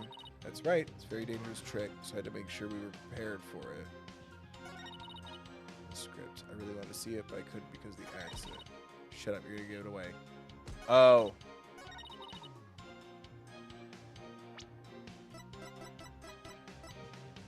Oh. I thought the script, because the script says do it, but it's the fire bucket because it wasn't prepared. Objection! Boom. Joke's on y'all. Anime furry girls doesn't confuse me. I hate to break this to you, Betty, but there's a big flaw in your testimony. As big as the one in that floating trick you did earlier. Oh, harsh words. Well, let me tell you something, forehead boy. No one has ever figured out how we do our teleportation trick. You just lie? Puff of smoke? Damn it. No one except me, you mean? Well, we have even better tricks up our sleeves. Huh? We do? I told you he was a... Now, don't fight, you two. Mr. Justice, what's this about? What's this about a flaw in the testimony? The script has this to say. What? The script has this to say about the fire trick. This will be dangerous. Make sure the fire bucket is ready. End quote. However, we found the fire bucket lying empty backstage except for a layer of dust. Yeah, ouch. You didn't even attempt to get ready for the next trick, did you, Betty? You got me. Why do both of you react like that? Are you both in cahoots? Betty DeFam, you will explain yourself. Yeah, there's nothing to explain. Come on, Betty. We can't hide it any longer. We might as well tell them. Shut! You can barely take care of yourself. Don't try and tell me what to do. Well, if neither of you will explain, I guess I'll have to. The reason Betty didn't prepare for the fire trick is because she knew the show wouldn't go... Was slacking off? Knew the show wouldn't go on. You didn't prepare for the fire trick because you knew, didn't you? Oh, excuse me. You knew that the body would be found and that the show would then be canceled. Meh.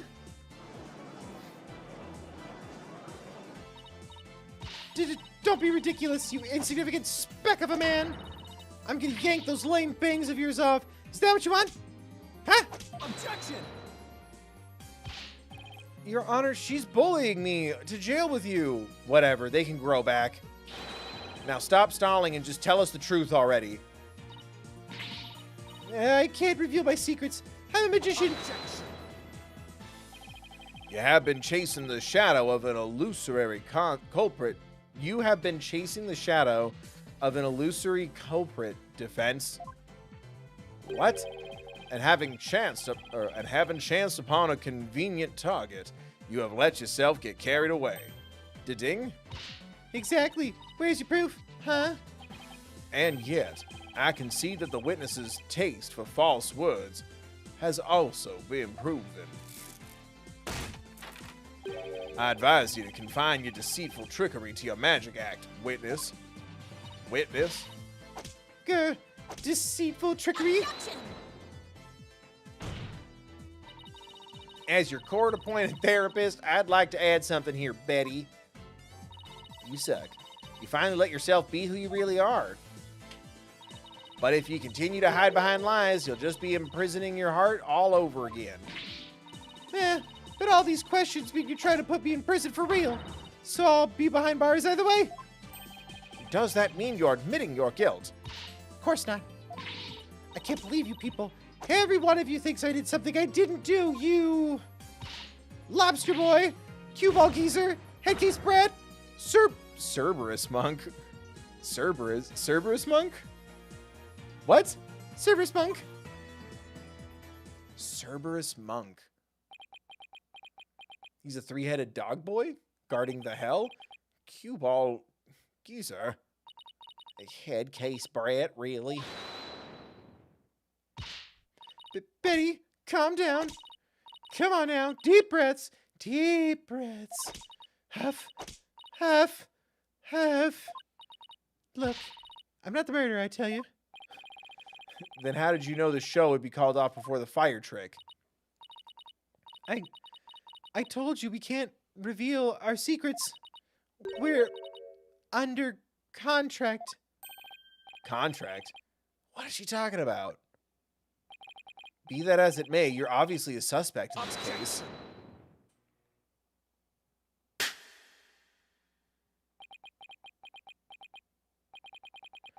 I'm beginning to see the comic threads that make up the intricate tapestry that is this case. Huh? Allow me to summarize your assertions, defense. First, that the victim was killed in the understage passage. Second, that the witness and the accused are the only two who could have done it. Exactly. What's more, Betty knew that the body would be found, and that the magic show would then be called off. Therefore, it's reasonable to conclude that Betty killed the victim understage. But what if Betty knew that the show would be called off for some other reason? Like what? In the course of my investigation, I found it strange that the dragon set piece fell when it did. Oh, yeah. That, in conjunction with the body tumbling from the coffin in such a dramatic fashion, all seemed too perfect for mere happenstance.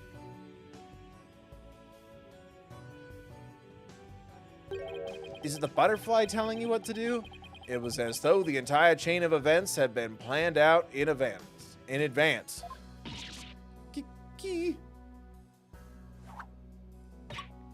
Ouch. Planned out? After deciding to take this case, I scrupulously studied everything I could about the mass media in this country. I read the newspaper, old news reports. I even browsed tabloid magazines. How very industrious of you. I'm impressed. During this process, I learned about a strange practice favored by the TV world. A practice called the hidden camera prank. Betty and Bonnie, you knew about this, did you not? About the dead body appearing, the set piece falling, the show being suspended. You two were informed of this plan by Take Two TV in advance. Correct. Is that true? Betty, please tell them now. I can't hold it in anymore. I'm gonna truth toot. Dang it, fine, you got us. Everything the prosecutor said is true. The TV station paid us to cooperate with them on this plan. It was all a prank. A big setup planned out in advance. What? Mr. Rios showing up dead in the coffin. The set piece falling down. It was all completely scripted. What? Is he alive? It was all a prank. What? Bonnie, is this really true? Yes, Mr. Rios was supposed to pretend to be dead. That's how it was supposed to go. Huh, so he was in on it too. That's right. He was supposed to show up dead in the coffin, and then the set piece would fall down. Trucy would be shocked and start to panic. That's how the prank script went. What? What the heck kind of prank is that? But we never thought he'd actually wind up dead. Yeah, that was the only thing that was different. Yeah, that was the only thing that was different from the script. Poor Mr. Rios. What? I'm so completely lost right now. Bro, same. So they were pranking Trucy, pretending to give her a magic show, and it was supposed to go horribly wrong? Well, Betty and Bonnie, it certainly sounds like you have explaining to do. All right. I guess desperate times call for desperate measures. Key, just this once, we'll share how it was done with you. So listen carefully. You'll never hear this kind of thing anywhere else. Oh, she's got a little bat, a little bunny. That's fun. Oh my god. After our teleportation trick, I went down under stage. When Mr. Rios' body appeared from the coffin on stage. It was time for Betty to do her job in the understage passage. That's right. I used the remote control for the winch connected to the dragon set piece.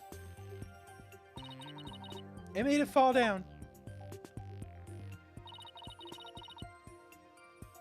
And just before the dragon fell, I called Trucy to the backstage so she wouldn't get hurt.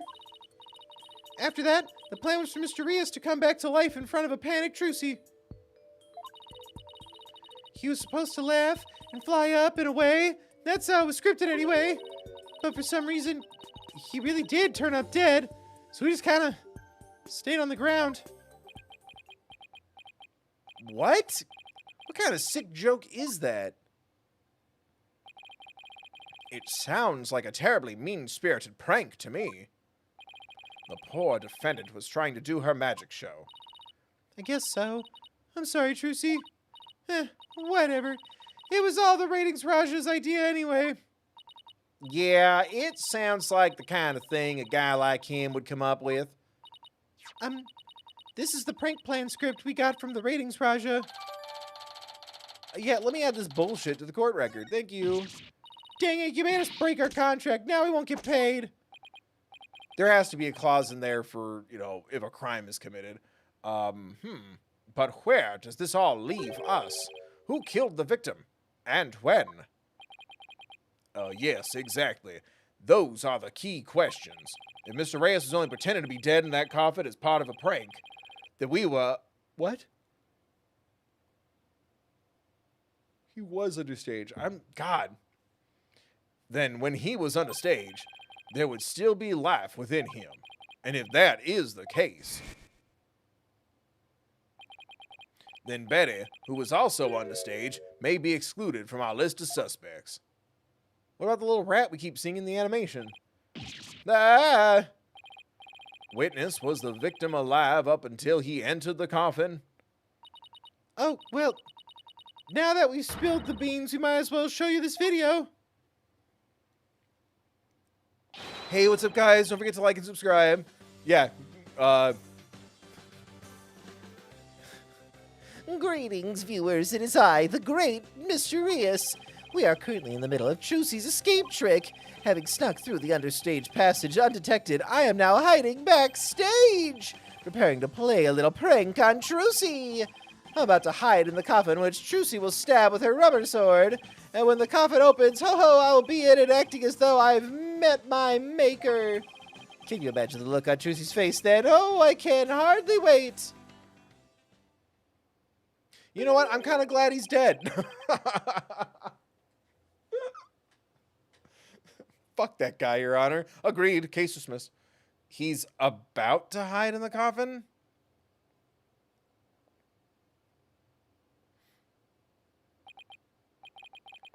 It would seem the threads of comic destiny. What? What is going on? Have led us to the truth.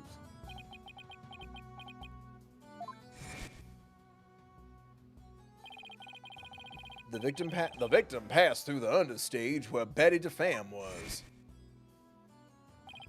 and came up into the backstage area. We know this because Mr. Rios appeared to be backstage when he shot the video we saw. The video. Not that south. Different part of the south, I guess. It appears that way, yes. And defense. You proposed the following, did you not? What if the victim was killed under the stage before being put into the coffin? But then, what about this video? This footage was taken just before Mr. Reyes entered the coffin. Oh, so does that mean... Yes, it is horrible, but true. The tragedy did indeed play out right there on the stage.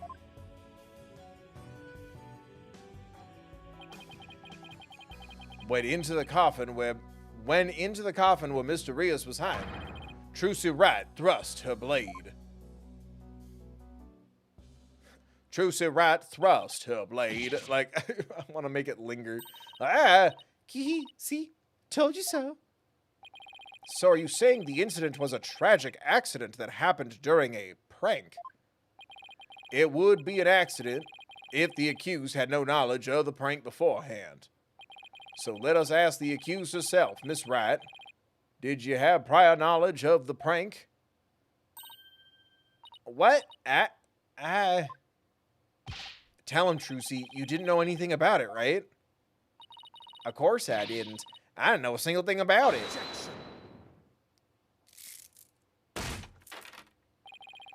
Still think you can play innocent, do you? In that case. Oh, come on. You leave me little choice but to present this piece of evidence. It looks like some sort of note. That's... I found this note in the dressing room after the incident. At the time, I did not understand what it meant, but all is clear to me now. What's this? Let's see. It says, get the video camera after Mr. Reyes comes tumbling out. Oh my God, I'm choking. It is a note signed by the accused, instructing Bonnie to collect Mr. Reyes' video camera from him, it seems. Ugh. I don't get it. It doesn't make any sense. I found it in the dressing room before the show. When I saw it, I realized that Trucy knew about the prank. It does bear her signature, I'll give you that much. Trucy's note. Add to the court record. So, the defendant had prior knowledge of the prank. It would appear so, yes. When she learned about the plan to trick her, she decided to use it to her own advantage. So she thrust the steel sword into the coffin where the victim stood. I almost said cocking, chuckling to himself. Chuckling to himself. Is that not what happened, Miss Wright? Of course not. And I didn't write or sign that note. Ah, but the handwriting matches yours. All the evidence and testimony points to you being the culprit. Oh my God. Whew, but I didn't do it. It wasn't me. Then explain the existence of this note. You can do that, can you not? Can you not? Can you not? I can't explain it. I didn't write it, so I don't understand. I didn't kill Mr. Reyes. You have to believe me.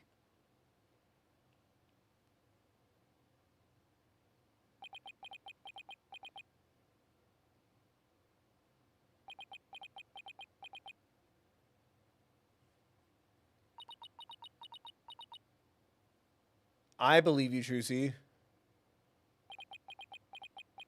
Damn, rough crowd today. The silence is deafening. Continue struggling against the threads of your own karma if you wish, accused. Even as you are inescapably caught in the web of fate you've spun for yourself.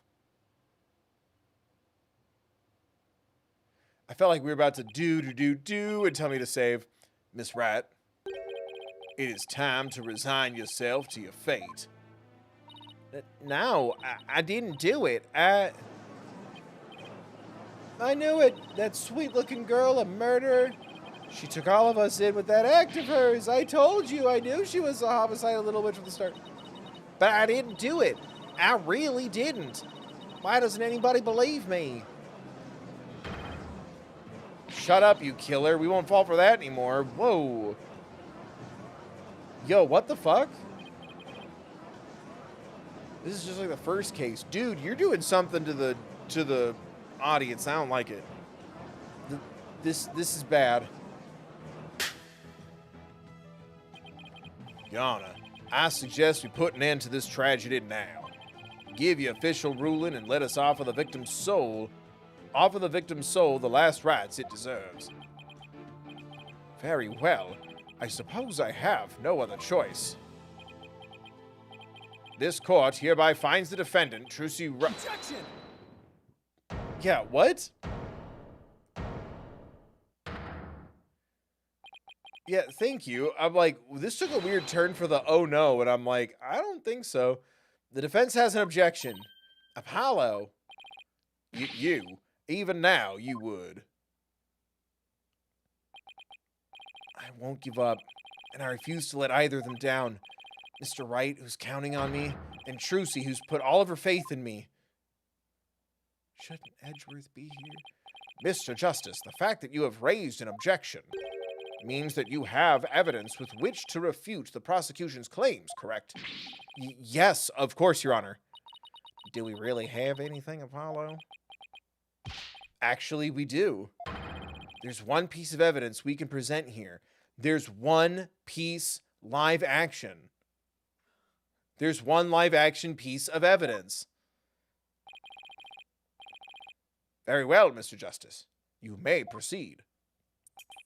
As we saw in the show footage,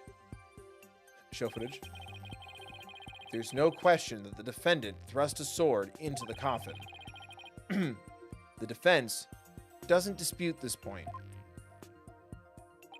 But let us not forget that this was a magic show filled with tricks and illusions and liars and blasphemous magic witchcraft. We can't take everything we see at face value. So you're saying some sleight of hand was somehow involved? Yes. The defense contends that the sword the defendant used was not the cause of death. Now, what was it Trucy told me she did just before she thrust the sword into the coffin? Very well. Let us see your evidence then, Mr. Justice. But remember, you interrupted my verdict to make this claim. Oh, fuck. 3 badges? You will be severely penalized if I find you are bluffing. That's fine, Your Honor. This shows that it's possible that the sword Miss Wright used was not the cause of death. The sword stand. I thought we were going to talk... I have all this stuff of, like, forging her signature. Poor Trucy's signature can be forged. She had her identity stolen, essentially. Take that! And we're going to talk about the sword? What's this? A sword from the show. That's right, Your Honor. This rubber sword was in the sword stand understage. During the trick, Miss Wright was supposed to swap the real sword for a rubber sword. And she told us on record that she remembers very clearly that she did. I see. So the sword the defendant thrust into the coffin was a rubber sword, was it? But then why was a steel sword found lying on the stage? Somebody must have put the steel sword there by swapping it with the rubber one. Just after the incident occurred, the dragon set piece fell, and the theater was evacuated. The real culprit must have used the resulting chaos to swap the rubber sword for the steel one. It was the Steel Samurai. Do you not know when to give up, stink bug? This is not possible. Blood was found in the coffin hole that the sword was thrust into. It must have been left there when the accused withdrew the sword. That is incontrovertible proof that the sword she used was the steel one. But that blood could be the result of someone tampering with the crime scene after the fact. After the set piece fell and the audience was cleared out of the theater, there was plenty of time for somebody to plant that blood there. That's a good point. I didn't even think of that. If the sword the accused used was a rubber one, then when exactly do you propose the victim was killed, given that Mr. Reyes was alive when he entered that coffin? Objection! Wasn't he supposed to pretend to be dead, though?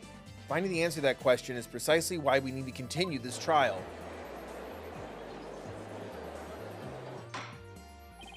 Let me express my opinion. By all accounts, it is certainly reasonable to suspect the defendant based on the evidence.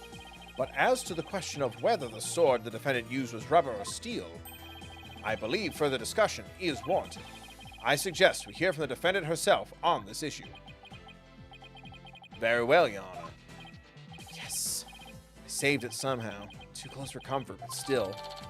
Crime photo updated on the record. Let's adjourn for a brief 15-minute recess. I advise the prosecution and the defense to use this time to prepare. But if Trucy's the one testifying, I just sit back and relax. Trucy's great. The end. Whoa, that was hairy. Tell me about it. We barely made it through by the skin of my teeth. I can't say I'm crazy about that prosecutor's Sadmati either. You know, with the way he says, let it go, move on, as if it's nothing. Let it go and move on, huh? Whoa, boy, am I interrupting a secret conclave of villains or something? Oh, fuck you. Shit, what voice did I give him? Fuck, what voice was he? Oh, got your next evil scheme into works already. What do you want?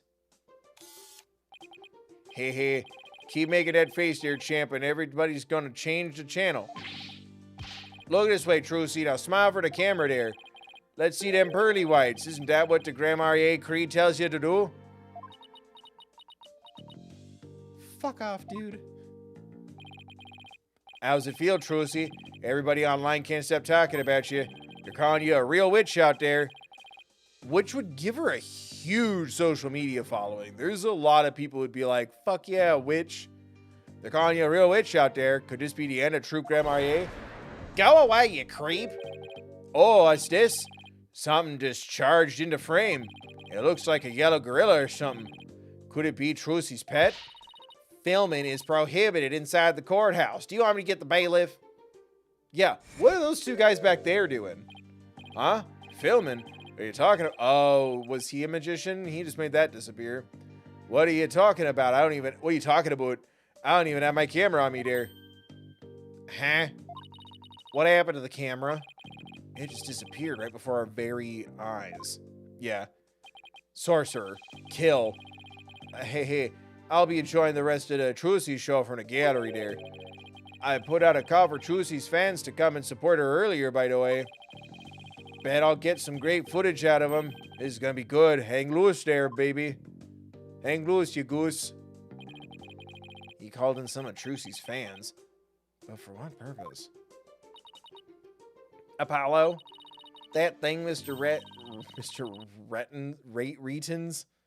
Fuck, what was his name? Retons? That thing Mr. Retons just did? That was some high-level sleight of hand. That's what I'm saying. Huh? Why would he know how to do something like that? I don't know, but he definitely has some serious magic skills. No way. I thought he said magicians were all a bunch of good-for-nothings. Mr. Lawyer? Oh. Wait, which one are you? The nice one? Oh, hello, Bonnie. Can I help you with something? Well, there's something that's been bothering me. Really? What is it? Well, you see... Hey, dummy, what are you whispering to Lobster Boy about? Betty! Who the heck do you think you are? Are you crazy? You want a piece of this? You know you have to talk to me first before you do or say anything, you harebrain. Me, but shut your mouth, dumb bunny. Come with me now. I wonder what was bothering her. There's no way we're finding that out with Betty constantly hovering over her like that. Guard is about to reconvene. Will you be alright testifying? Yeah, it's just... I wonder what Mr. Retons has up his sleeve. I doubt he's bringing in actual fans. Yeah, probably not. I wonder what he has up his sleeve, too. He better not be trying to get under Trucy's skin right now, of all times. Right now, of all times. You're Trucy Wright, and you'll be fine! Oh. There goes Apollo with his best trick. I wish there was a cue in the text. I don't think even, like, quietly on my own would I read it that way every time. That's right. Whenever I'm feeling down, I always tell myself I'm fine. All right. I'll give it a try. I'm Trucy Wright, and I'm fine. Thanks, Polly. I think I can do this now. Atta girl. Good luck up there on the stand. You'll do great. Thanks. I'll be fine. I can do this. All right, Justice. You can do this too. Trying to focus on the rest of the trial.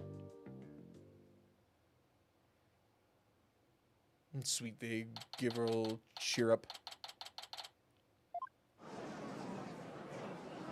Are they going to find out that they're brother-sister, or is that just something for me to contend with?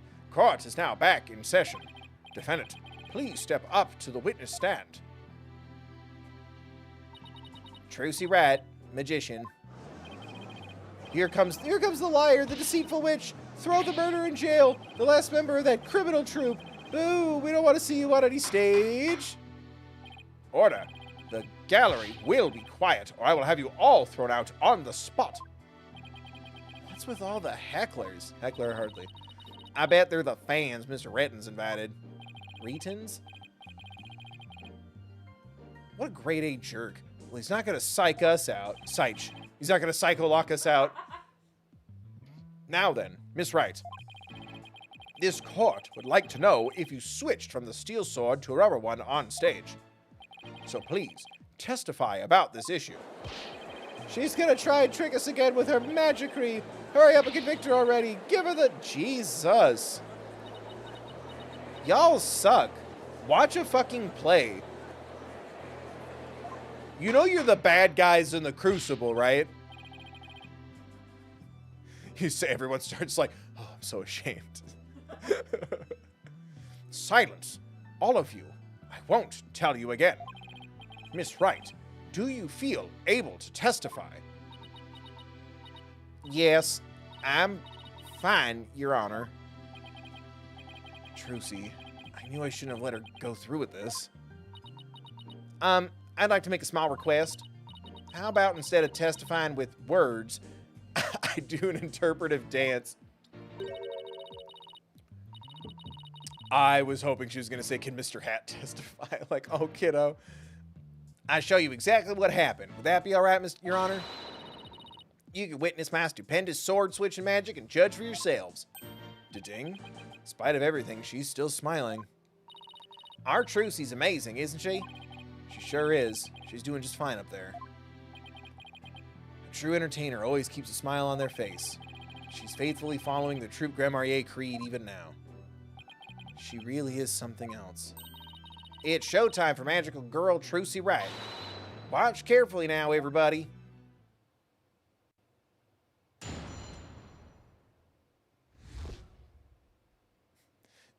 Can you just press play on the boombox? Hit me with your best shot. Get on your feet. Yeah.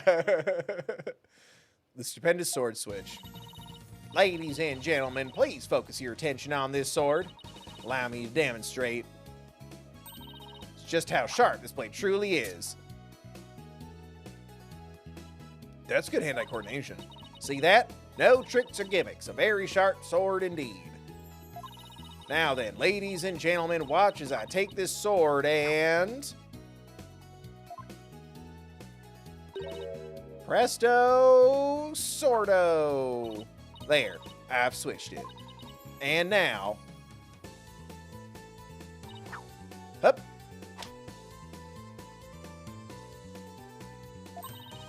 What? Oh my god. As you can see, the blade is not steel, but rubber.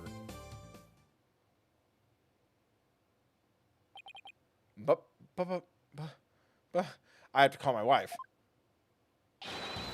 Bravo, Miss Wright. Wow, she switched them in a flash. I couldn't see her do it at all. She's completely turned the room around. The hecklers are being drowned out by all the cheering. Where did the steel sword vanish off to, Miss Wright? Just cuts over and some other dead body with a sword sticking out of it. Ah, crap. Not again. In order to deepen our understanding of the case, please tell us, if you would. I'm not asking you out of mere curiosity, just so you know. So you know there. I usually hide the steel sword backstage when I switch them during the show. So when you thrust the rubber sword into the coffin, the steel sword wasn't even on stage, but behind the curtain. Exactly. So you see, there is a trick and a gimmick to it after all. And as for where the steel sword went when I performed the trick just now, it's a secret. Wouldn't want to spoil the magic for you now, would I? Trucy, I'd rather you be acquitted of this murder charge. Oh, that's our Trucy. Yes. Still, Miss Wright, That part where you spun around. That's an actual part of the sword switching trick you do for the show, right? Right. The other parts, like the apple, were just to help with my explanation here in court. That's funny. I think I found an inconsistency in her testimony. Fuck it, she's innocent. Huh. And it looks like I'm not the only one. I don't know what it's doing there. But now that I found it, I have to get to the bottom of it. Now then, Mr. Justice, you may go ahead and question the witness. But try not to ask dumb questions and spoil this wondrous magic. I have to believe in something, damn it.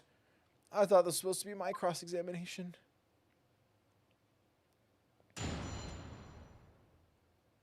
Oh, it should be, do you believe in magic in a young girl's heart? Oh, she's doing her routine. Stupendous sword switch. Ladies and gentlemen, please focus your attention on this sword. Allow me to demonstrate just how sharp this blade truly is. See that? No tricks or gimmicks. A very sharp sword indeed. Now then, ladies and gentlemen, watch as I take the sword and...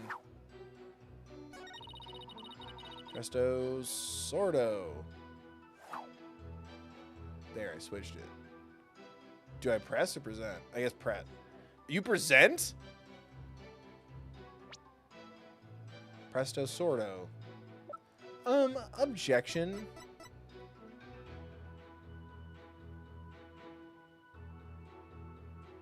Oh. Is it the sword rack again?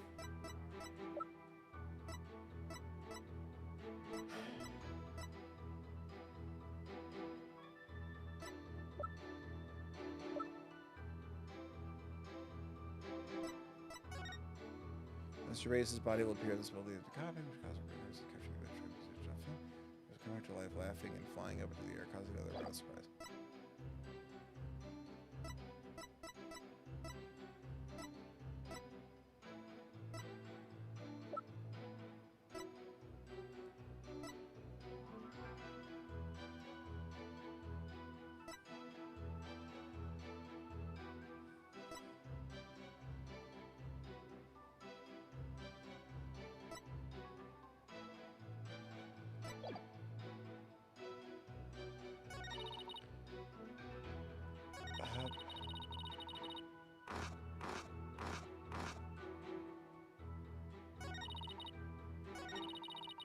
Is it the spin?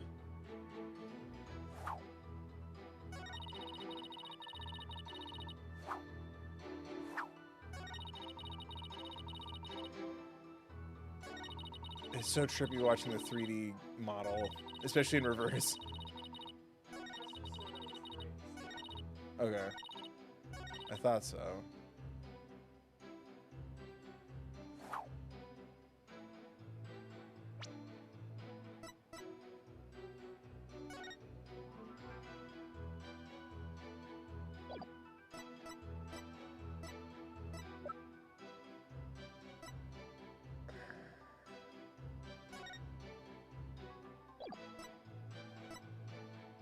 It's not the sword stand?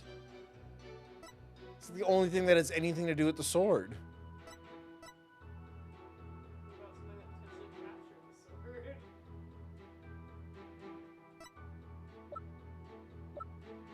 Oh, the video? Do I have to watch this whole thing again?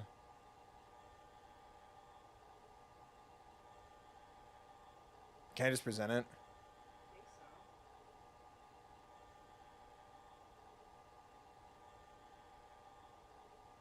Okay, do I just present the video? Okay, I can't, it won't let me fast forward.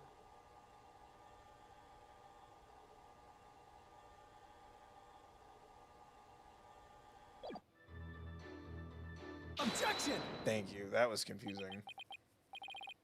Miss Wright, there's something I'd like to confirm with you. Da-dang, what is it, Apollo? There seems to be a discrepancy between the way you performed the trick for us just now and the way it appears in the show footage. Yeah, where's Mr. Hat? Let Mr. Hat take the stand. What? But that can't be. I performed it exactly the same way both times. Then what's going on here? Miss Wright, I have the show footage right here. And the part where you twirl your cape around is missing from it. Oh, that's what you wanted me to see?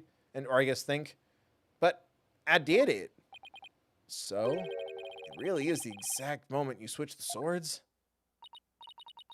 Yeah, that's right. Ding. I knew it. Daddy's confused. Well, I certainly never expected the defense to expose the accused's lie like this. Mr. Justice, does this mean that you are arguing that the defendant did not swap the sword during the actual magic show? No, Your Honor, that wasn't my intention. I mean, I did swap them. I know I did. I'm absolutely sure of it. Human memory is unreliable at best, but in this case, I'm afraid that it is the witness herself who cannot be trusted. We can see the footage for ourselves. The claims of this witness are false. But... Now that it has been proven that the accused did not swap swords, it means that the use of the steel sword to pierce the coffin was wholly intentional. And by the way, was it not you, Mr. Justice, who argued that Mr. Rios's death was not an accident but murder? I assume you have no objections to that still. It was, after all, your own assertion. The defense... The defense has an objection to you, Mr. Apollo Justice. Whoa!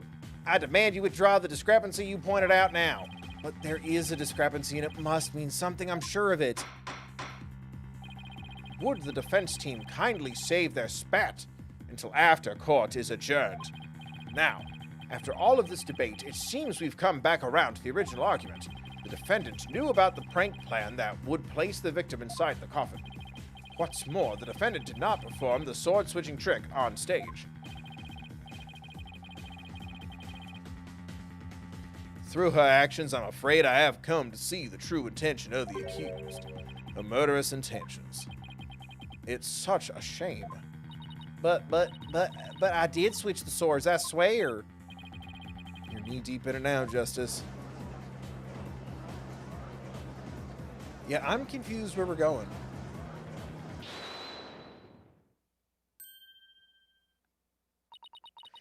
Excuse me? Let's see. You are... which one again? Benny? No, that's not right. Botti. It's Bonnie. You were mixing the two names together, Your Honor. Oh, pardon me. And do you have something you wish to say, Bonnie?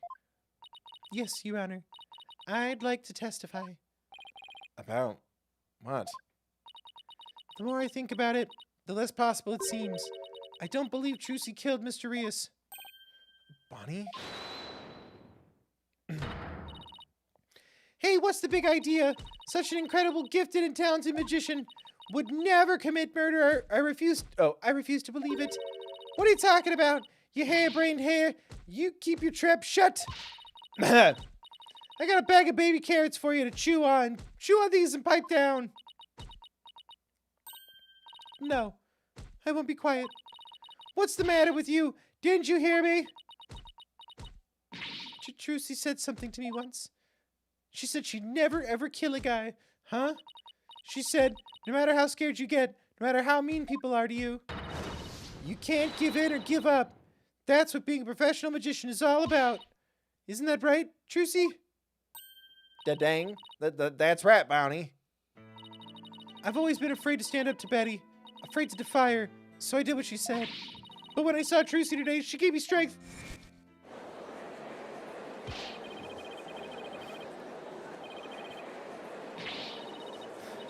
Sorry, she's just gonna trick us with her magic. Yeah, that's literally what magic is. He's mad that magic isn't real? I'd like to make a small request. How about instead of testifying with words? Yeah, I remember this. This was like 10 minutes ago. Come on, guys. We don't need the full thing. Seeing her courage, the way she kept smiling despite everything, she's just incredible. So I'm not gonna run away. I'm scared, but for once, I'm gonna be brave. Grr, what have you done to my sister, Trucy Wright? You practically brainwashed her. It's the power of Trucy's conviction. That's what it is. It's touched Bonnie's heart. Yeah, Trucy really is one magical girl. Bonnie, is the topic of your testimony related to that thing that was bothering you? That thing you tried to tell us about in the lobby during the recess? Yes. Ever since I saw the footage, something's been nagging at me. I'm not exactly sure what it is, but something is off. I feel like something about it is different from what I saw on the stage. What do you mean by that, Bonnie? I wonder if what was shown on TV is really the same as what happened on stage.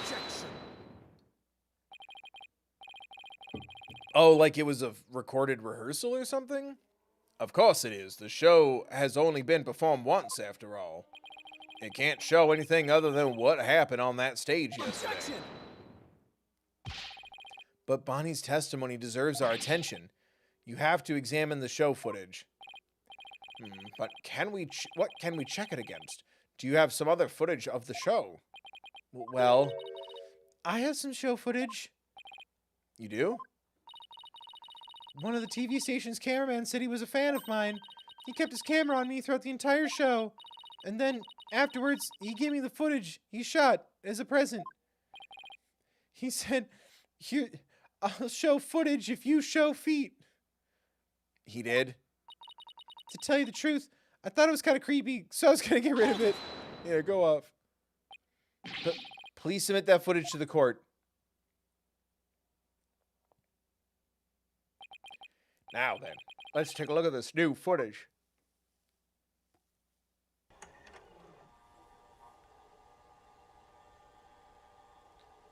Blows a kiss to Mr. Hat.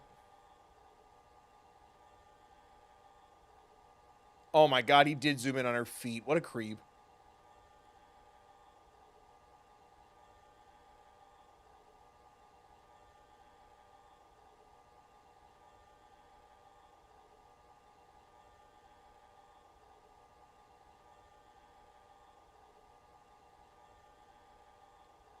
I wish there was some sound. This is really creepy. Cards.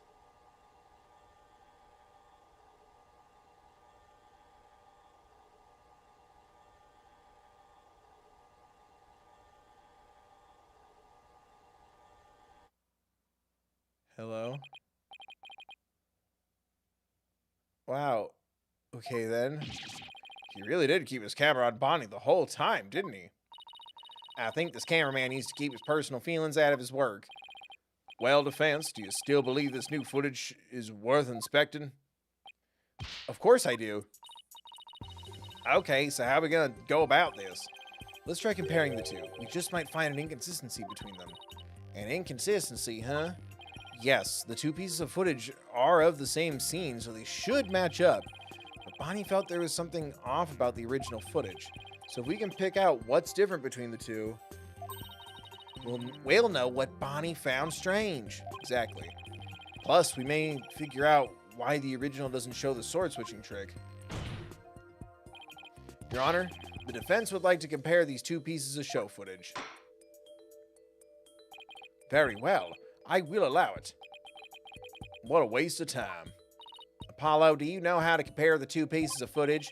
No, I've never done it before. I'll give you a little lesson then. Use the video player's buttons to go through the footage. When you want to speed through, use the fast forward button. And if you want to go back, use the rewind, one of 5 awesome ways that you can control time.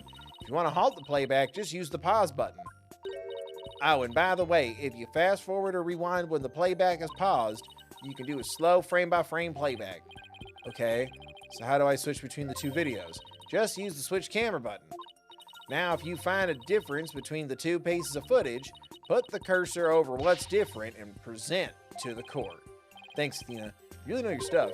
Not really, I just gave it some gusto and then we went with my gut on most of it. What? I sure hope she guessed right. Anyway, let's give it a try.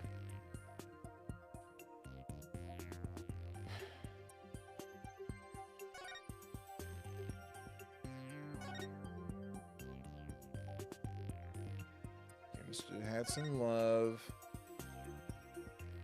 Okay, that's her feet.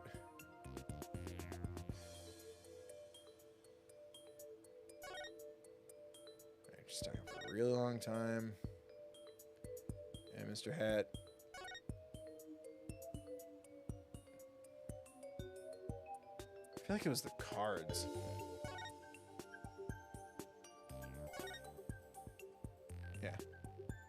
She's challenging Trucy to a duel.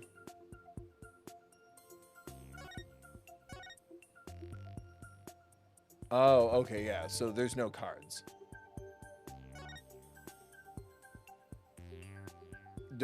Should I present the cards? Yes.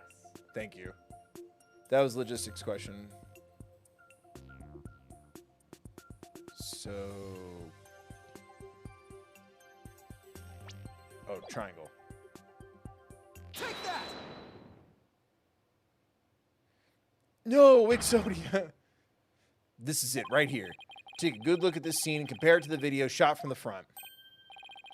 Oh, the playing cards don't appear in the video shot from the front. Hey, you're right. What's going on here? Miss Wright, what can you tell us about these playing cards? Ow, those? They're the cards I threw when I do the sword switching trick. What? Mr. Justice, does this mean? Excuse me. Yes, it means the sword switching trick was cut from the TV show footage. So the footage was edited. Yes, with malicious intent. That is absurd. Well, we must get to the bottom of this right away. Bailiff, the TV station might still have the unedited footage. Go see what you can find out. Yes, Your Honor. Choose you too. Thank you for the 10. Oh my god, stop showing me feet. Quick, everyone donate. There's feet on camera. Oh, this guy.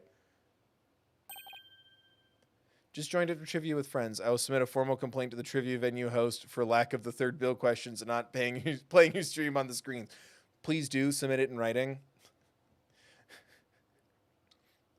Thank you for the 10. Choose you too. I hope you had fun not watching my content. Impossible. It's you. Now hold up, Your Honor. This is all just a big misunderstanding, believe you me. Give a guy a chance to defend himself before you start pointing them fingers there. 5th place out of how many? The point is to have fun. So as long as you had fun, you got first in fun. Out of how many? But it was still fun. And who might you be? All right. Sorry about that. Got ahead of myself there. Here's my business card. Charmed to make your acquaintance, Your Honor. Oh, well, how very polite of you. Oh, it's lovely to meet you too, Prosecutor Sadmati. Please take my card. A business card? Ah, yes. I've read about this custom among businessmen in this country. I have even familiarized myself with the various replies. No. How do you do, good sir? Or, what's crack-a-lackin' homie, for example. Oh, you're from Take-Two TV, are you, witness? Come to think of it, I believe I've seen you on television before. Yes. Roger Ratings, otherwise known as the Ratings Raja. That I just got where the Roger plays in. It's the Ratings Raja backwards. Or reversed, I guess. He's a TV producer, appears on many of his own shows as of late. He's best known for his catchphrase, hang loose baby. He actually just had to pull the plug on a famous dating reality show because, well, you know, that shit's bad no matter who you are. No? Too soon? That didn't land? Yeah, I read about that today. I was trying to be topical. He's best known for his catchphrase, hang loose, baby. I'm the murderer, baby. Oh my, so you're the Ratings Raja. Hang loose, judgy baby. Nice courtroom you got here. I never thought I'd get to meet you in person. But Prosecutor Sadmati, how do you know so much about him? In preparation for this case, I watched all of his shows. Damn. I found the Ratings Raja Goes to Burger Barn of particular interest because he was eating ramen. It inspired me to visit that restaurant straight away to learn more about the local cuisine. What? You went to Burger Barn? Who would have thought? Ah, you must have really wanted to try it, buddy? Because that line, whoo, compared to my ascetic training, an hour's wait is nothing. I recommend the Southwestern burger with jalapeno. You know what? This guy gets it. I love spicy burgies. If only I had more donations, I'd be able to get a spicy burgie this weekend. While I'm spending all my time making videos and content for everyone.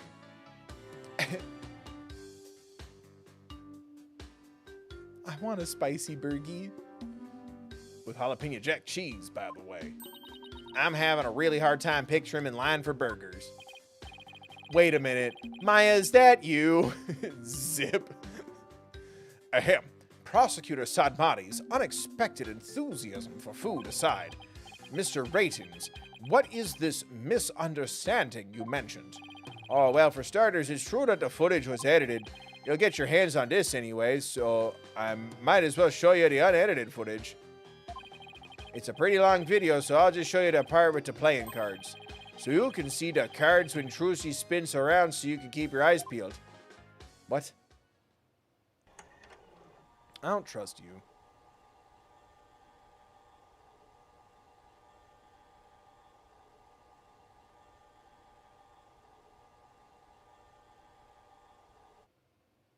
That was it? She spun around and cards fell out. Choose you two. Thank you for another 2 for the spicy burgie fund. Oh, choose you two. I wish we lived in a world where you could get a burgie for $2.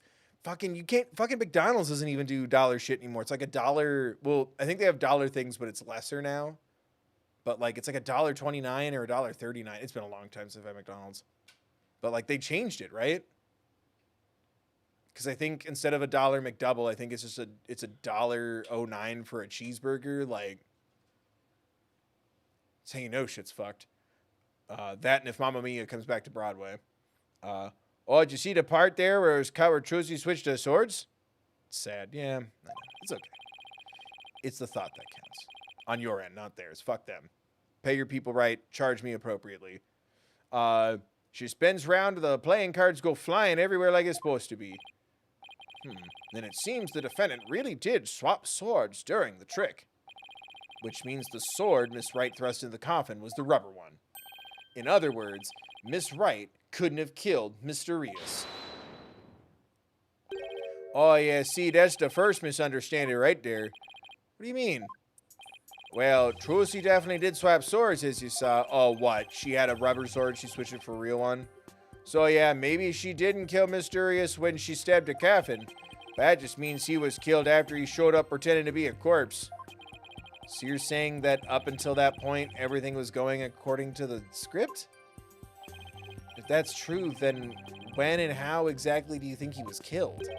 Oh, it was after the dragon set piece came crashing down on him. Did it? I say Trucy murdered Mr. Riaz when she was hidden from view behind a set piece. Oh, I thought he was saying it crushed him. She could have easily done it behind that huge dragon and no one would be the wiser. I see. Indeed, there is a ring of truth to your assertion. Aw, you bet. Plus, there's a suspicious-looking shadow in the footage, too. It's toward the end of the footage, just before the dragon hits the stage there. It might be easier to just see it for yourselves.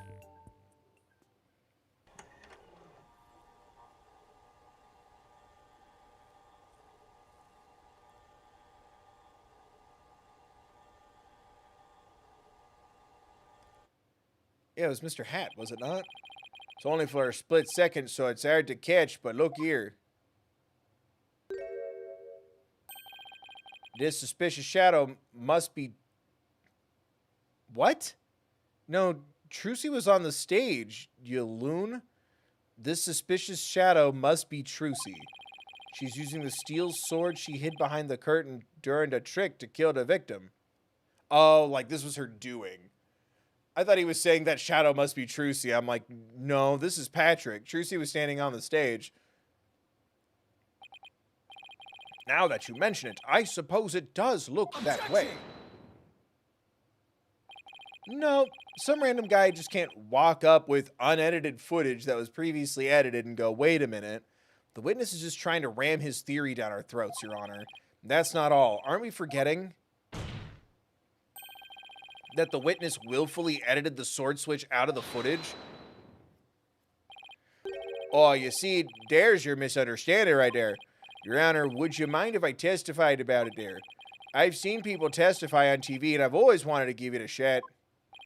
That would be fine with me, Prosecutor Sadmati. This is quite unexpected. It threatens to disrupt the comic course of this goddamn case. Hey, lighten up there, pretty boy. You're gonna like what I gotta say, promise. I guarantee it.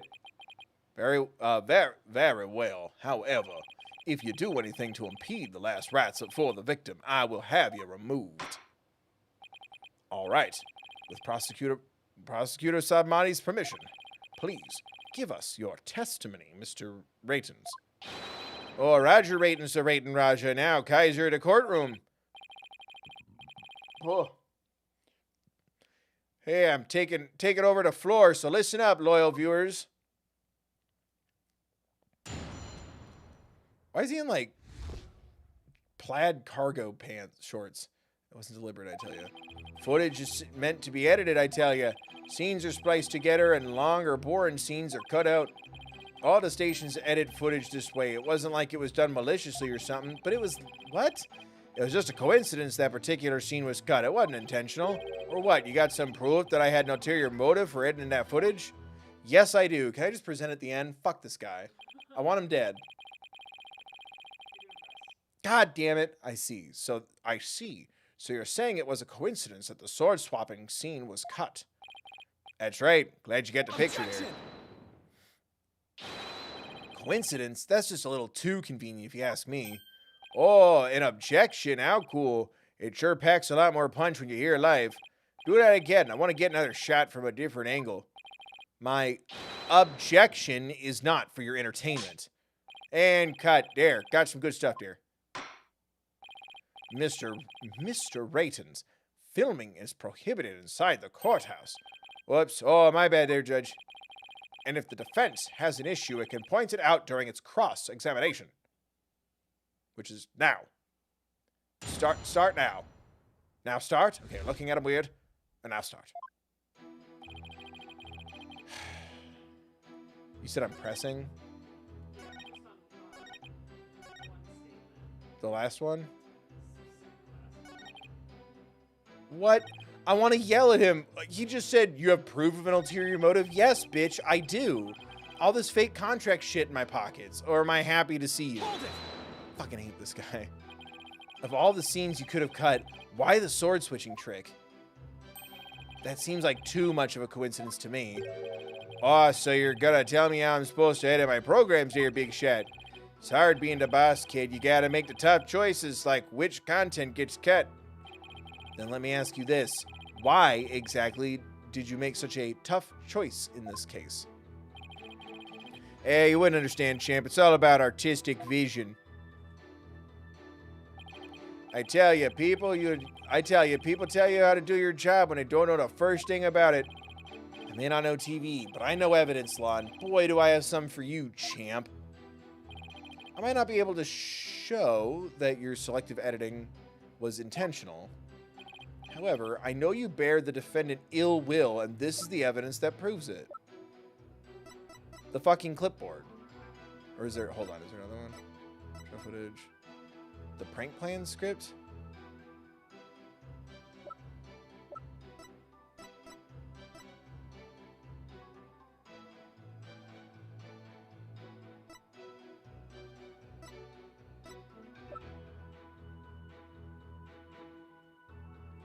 The contract.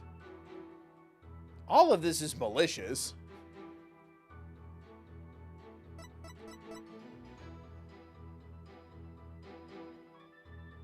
The clipboard? Yeah.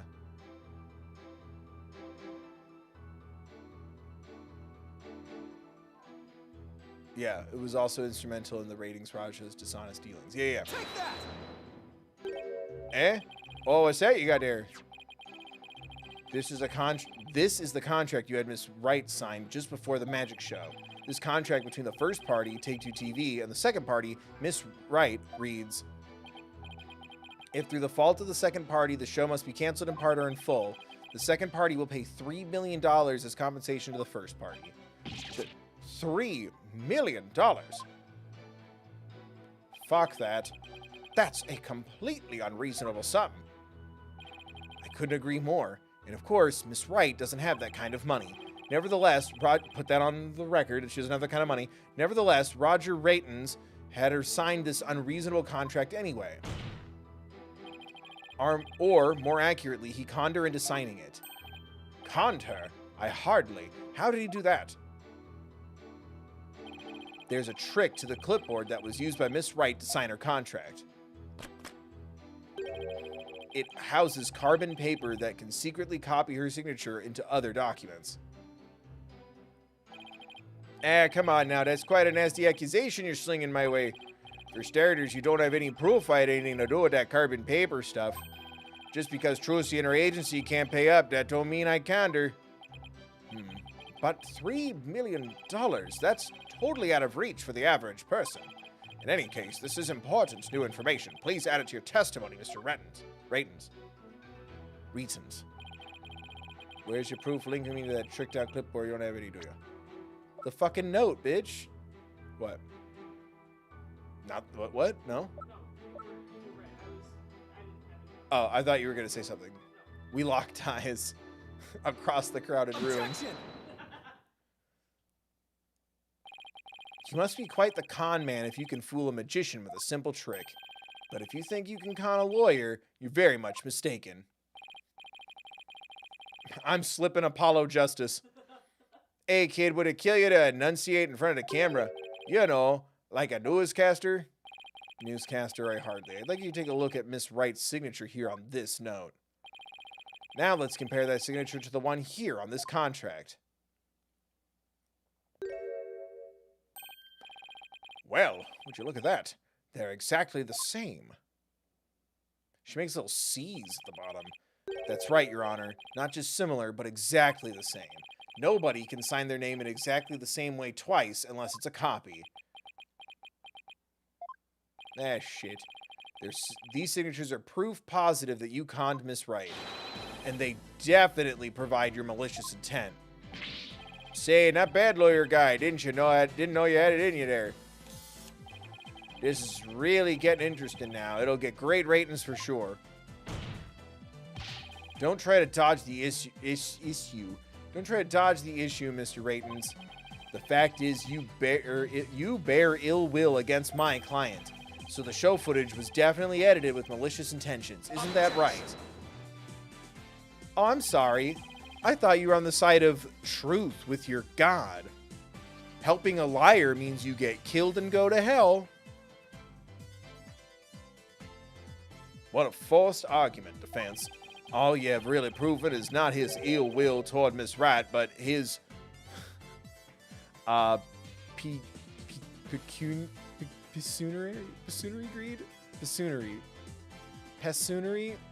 greed.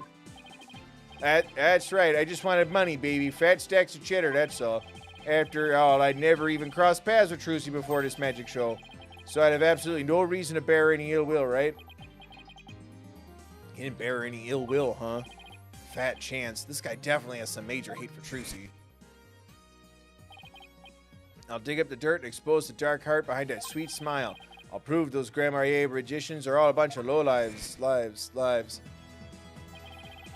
I can't prove it with anything, but the things he said all point to that fact.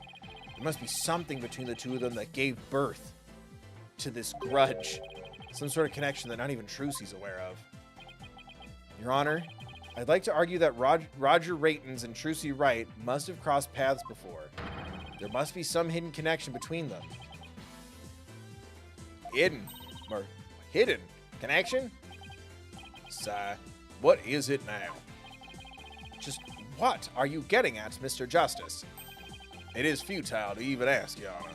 Surely it is just another one of the defense's reckless claims. Feckless. What? Feckless claims. You don't seem to have a very high opinion of me, but once you hear my argument, you'll wish you'd taken me a whole lot more seriously and treated me like the big boy I am. Will I really? Very well, then. Do proceed. Did you figure something out, Apollo? Nope. Not a thing. What? That was just some good old-fashioned bluffing, courtesy of Mr. Wright's. Stop it.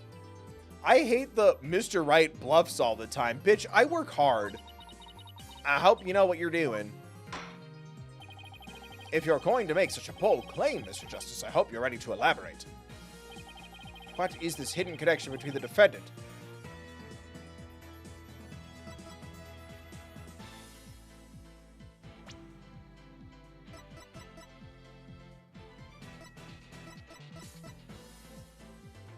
Is he a magician?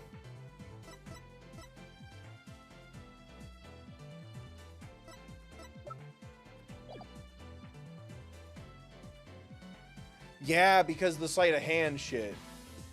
I'm like, he's not Trucy's biggest fan, and by God, they're not dating. So he's got to be. Yeah, and I just remembered the. Hold on, he can do sleight of hand. Yeah.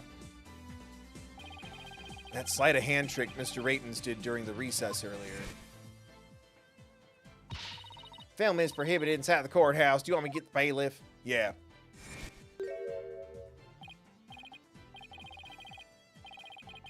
I get it. It's 3D modeling. I'm sure that'd be really hard to try to make happen. But, yeah.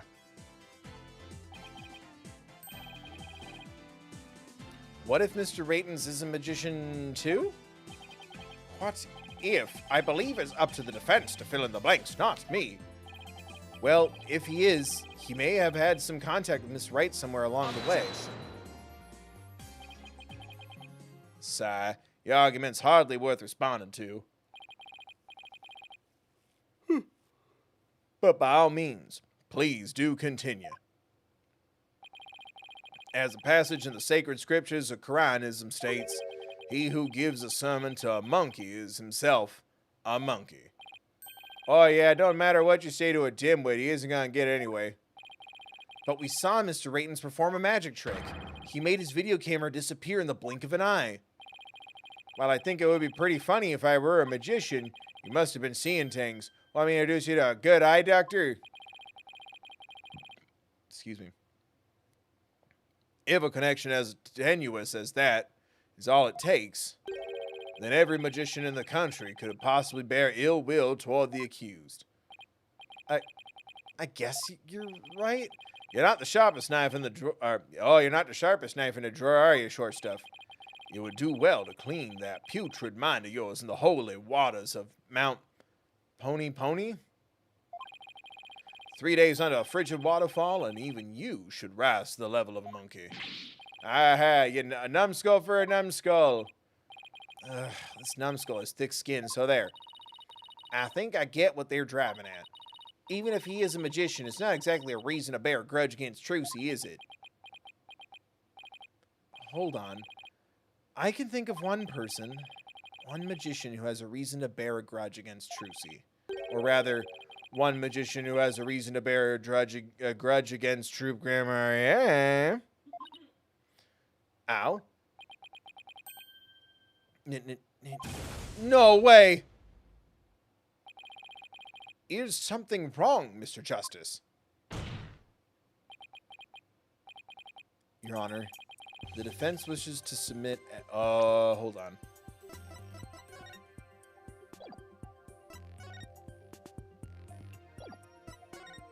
He's the guy in the poster. No? His right arm. Oh, but you can't really see it. Right? No. Yeah, he's right.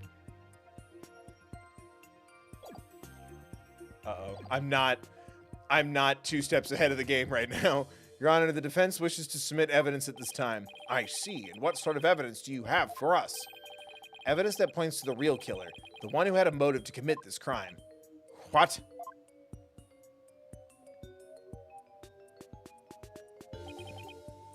Sigh. And what have you come up with this time, defense? Trucy Wright is the sole heir to Troop Grand Marnier and its name. This puts her square in the crosshairs of one particular magician. And this piece of evidence points to the one person with a grudge against Miss Wright. It is the poster, though, right? Take that! And who exactly are you naming, Mr. Justice? 13 years ago, the great Mr. Reyes belonged to Troop Grand Marnier. But then, the troop ousted him, and Mr. Reyes vowed to get revenge on them someday. And what better way to accomplish that than through the ruination of their sole heir? But Mr. Reyes is the victim, Mr. Justice. You've named a dead man as your suspect. But is he really dead? What do you mean, is he really dead? We got prestige twice, Your Honor, and the fact that Mr. Reyes is the victim is what's throwing you off. Then how about we consider this possibility? What if the man who died on that stage yesterday wasn't Mr. Reyes?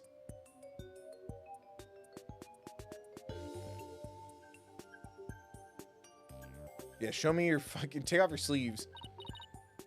What? You mean the victim was an imposter? Not Mr. Reyes. Then what about the real Mr. Reyes? It would mean the real Mr. Reyes is still alive. That's absurd. Is that why he's wearing shorts and long sleeve top? Because he can't show us his forearms? Mr. Justice, who is the real Mr. Reyes if not the victim of this case? It's all coming together. I finally see the gimmick, the trick to this entire case. This should explain everything, Your Honor. The real killer, the one who hated Troop Grand Marnier and wanted to sully its name. The magician lurking in the shadows who set up a fake Mr. Reyes in his stead.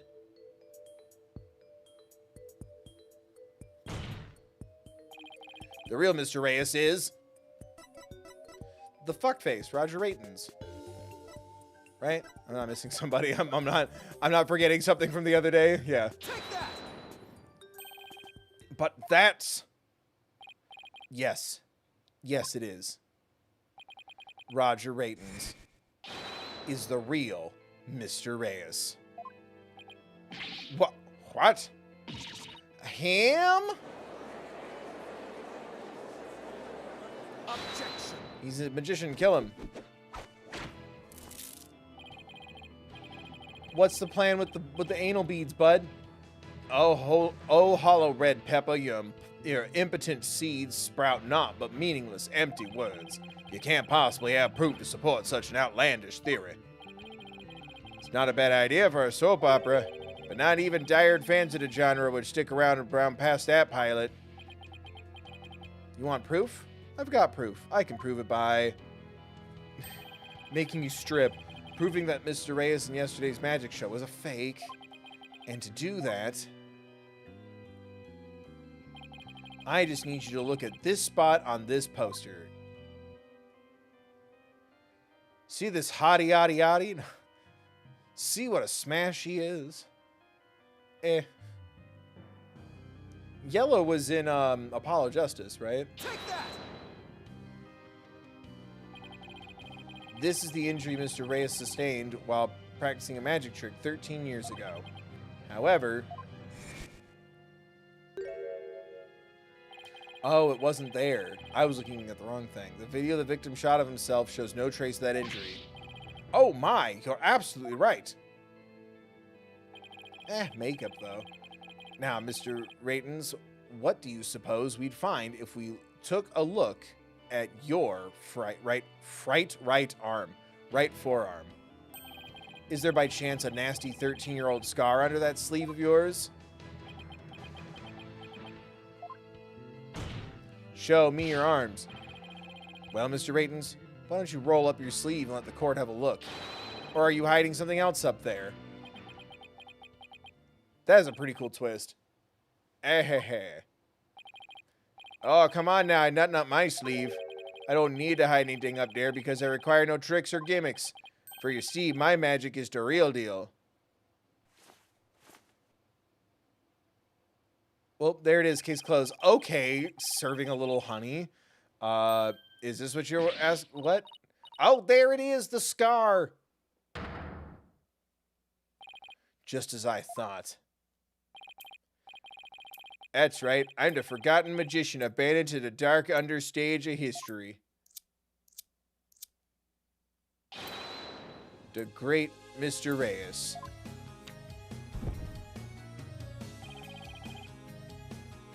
This is totally absurd.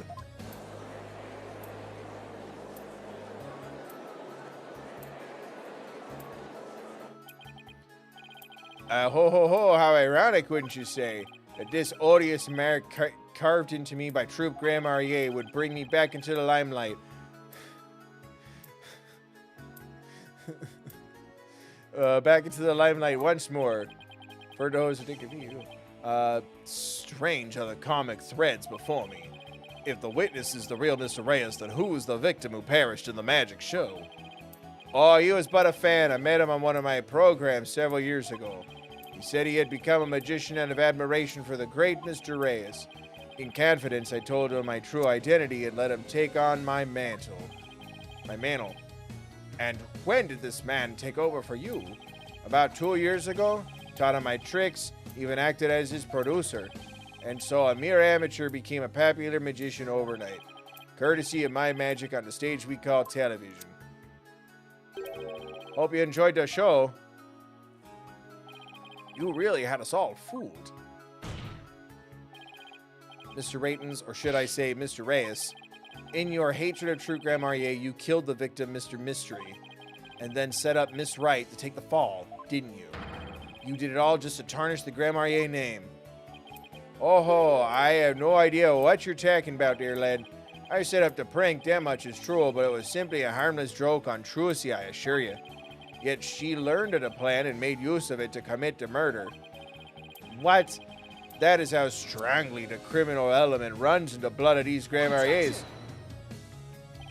But if it was a secret prank plan that very few people knew about, couldn't you have been the one to use it all for murder instead?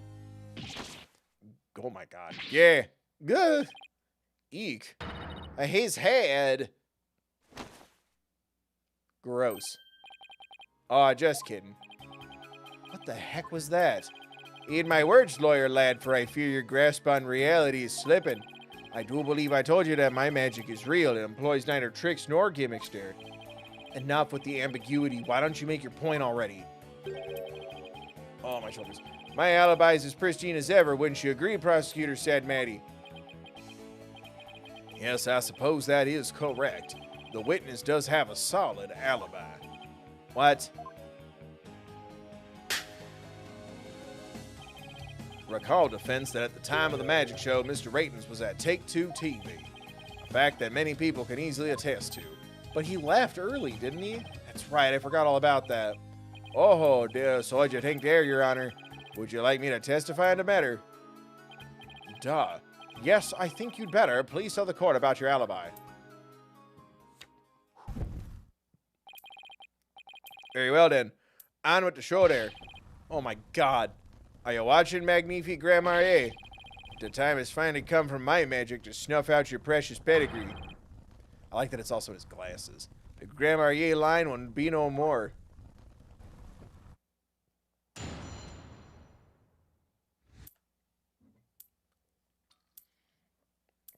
UGLY. I was at the TV station at the time of the Penrose performance. I was busy working on another TV program. I could spare no time for the magic show. Do ask my staff if you doubt my claim. And there it is, a simple and perfect alibi. No tricks, no gimmicks, just the truth.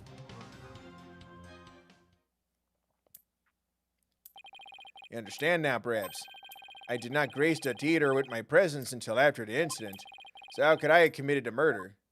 Because the murder didn't happen until after the incident. His staff did say he was there at the station, so it sure does sound like a rock-solid alibi. But that can't be right. If Mr. Raytons is the killer, you'd have to have been there at the theater. There's gotta be a hole in his testimony somewhere. Hey, I assure you there are no holes on Mr. Reyes. This is stage. No tricks, no gimmicks. True magic don't need no trapdoors to escape through. do enjoy my show to the fullest in my real alibi.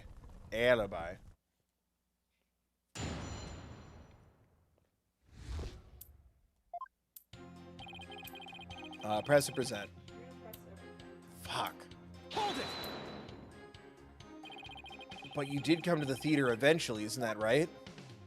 Indeed. Anxious to see how the show is progressing, I made my way to the theater. Let's see, my journey took about 10 minutes by car. Could he actually have been at the theater during those 10 minutes, killing the victim? Oh, allow me a stab at reading your mind. Ah, could I have been at the theater during those 10 minutes, killing the victim? How in the... No, I took a taxi. The driver can attest to that. Feel free to call a taxi company if my word does not satisfy you. The driver's a big fan of the Wright Raja. Even gave him my card. Keep the driver his card. That's very clever of him. You might as well give it up there, lad. Questioning real magic's a fool's errand. Besides, you know very well what I was doing at the time of the incident. Oh my god. Hold it! What was this other TV show you were working on? My own special project, you see. One moment. Perhaps this is more appropriate. It's a Wright Raja special production. Yeah, English, baby. It's called Desperation Regeneration. He switched personas just to say that? What's the show about? Washed up has-been singers and comedians get together and play musical chairs. The winner of the game is given a second chance at their career. Jesus. A priceless prize for chumps who wash up too early in life. Sounds great, right? Might I suggest you appear on that show, Mr. Justice, as the ex-lawyer who used to make ridiculous bluffs in court and faded sadly into obscurity. And let the Ratings Raja produce my TV debut, not in his lifetime. You have great reactions. Who knows? TV might be your true calling. Whose side are you on? In any case, I oversee production of this program during the Penrose performance. Ask my staff. How do we know these staff members aren't in cahoots with you? Oh, I make it my business to perform solo. My magic is neither needed nor want of assistance. After all, one of them could reveal the secrets behind my magic, could they not? So he doesn't trust anybody, and nobody trusts him? He's the complete opposite of Trucy. There were many people in the studio audience who saw the witness as well. Even if he had been able to persuade his own staff to cover for him, he could not have convinced so many complete strangers to do the same. He really has made a rock-solid alibi for himself. Yeah, it's almost too good. You know, it's eerie how perfect it is. It's all been revealed to you now. And there is... Hold it! Shut up. I've got it. Do you have a brother? A brother that looks exactly like you, maybe, that turns into a bat? Again with the twin business? You think the audience will let you get away with just using the same gimmick twice in a row there? If you do not believe him, defense, why not investigate for yourself? Though I am sure your efforts will prove to be thoroughly fruitless. Yeah, I guess the twins theory's a little far-fetched.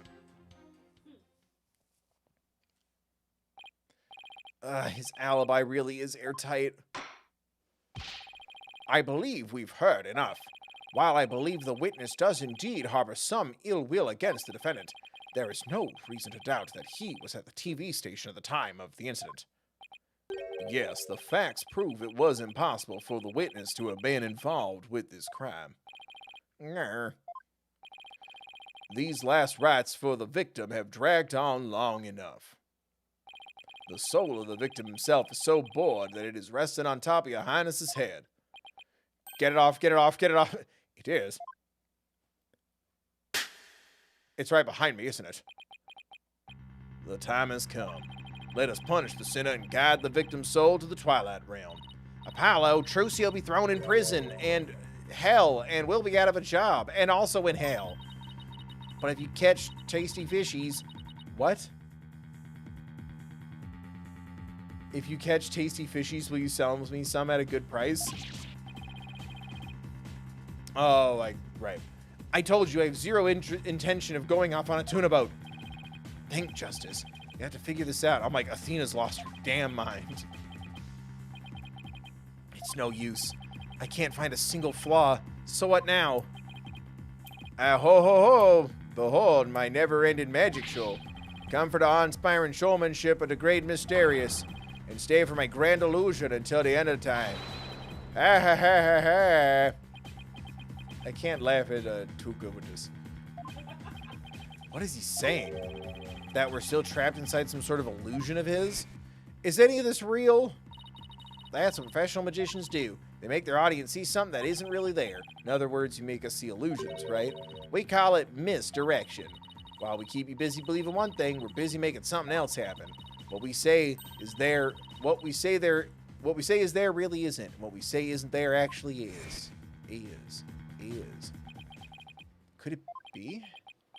You know what, Mr. Ratons? I guess we have all been spectators to the elaborate illusion you prepared for us. An illusion that has subtly turned our attention towards something you wanted us to see. What are you getting at there, lad? Have you got something, Apollo? I just remembered something Trucy said about misdirection. What a magician says is there really isn't. And what they say isn't... What? I'm trying to think of the inflection for this. What a magician says is there really isn't. And what they say isn't there actually is. If we've all been taken for a ride by Mr. Rayton's magic, then maybe he's made us see something that wasn't really there. It's time to rethink all my assumptions about this case. Time to turn about. What have we been made to believe? What have we been made to believe was there when it actually wasn't? What have we taken to be the absolute facts of this case?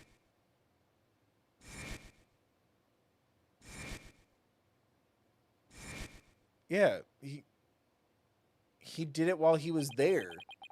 If I reevaluate the validity of all these things, then just maybe. I still love the coffee cup logo. Athena, there's something uncanny about this case. Okay, what is it? Rayton's alibi, it's too perfect. That's true. It's like it's impossible to break no matter how hard we try. Maybe that's the trick. Maybe that's exactly why what he wants us to think. I'm not following. We're not making any headway here because we've been so focused on breaking his alibi. Oh, I think I get it. You're saying he's using misdirection on us, right? It's definitely a possibility. Fuck, are we almost done, guys? My butt hurts. Would the defense care to share with everyone what it's thinking over there? Your Honor, we believe that if we were to reconsider a certain assumption, we may finally arrive at the truth. In fact, I think we'll even finally see who's hiding behind the curtain, so to speak. And what is this certain assumption you're thinking of? Oh my god. Ugh.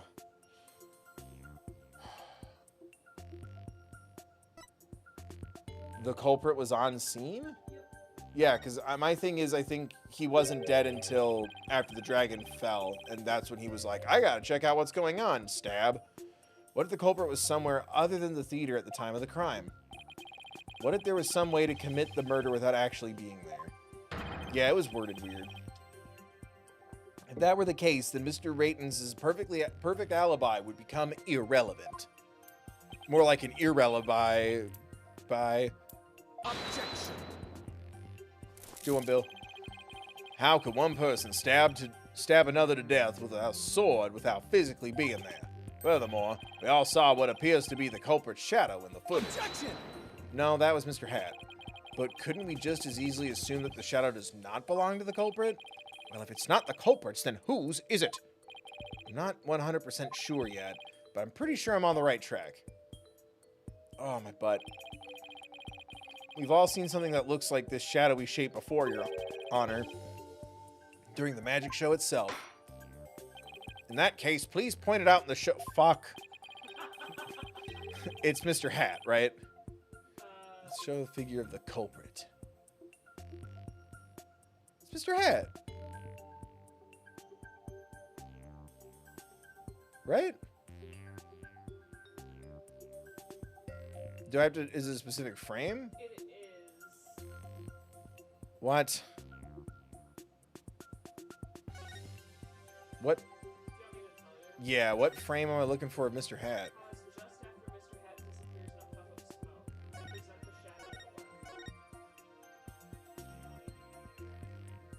disappears in a puff of smoke, represent the shadow of the light. Oh, there it is. Okay, I was just going to click on Mr. Hat, so thank you. That's what I was afraid of. Thank you. No, I appreciate it. You do.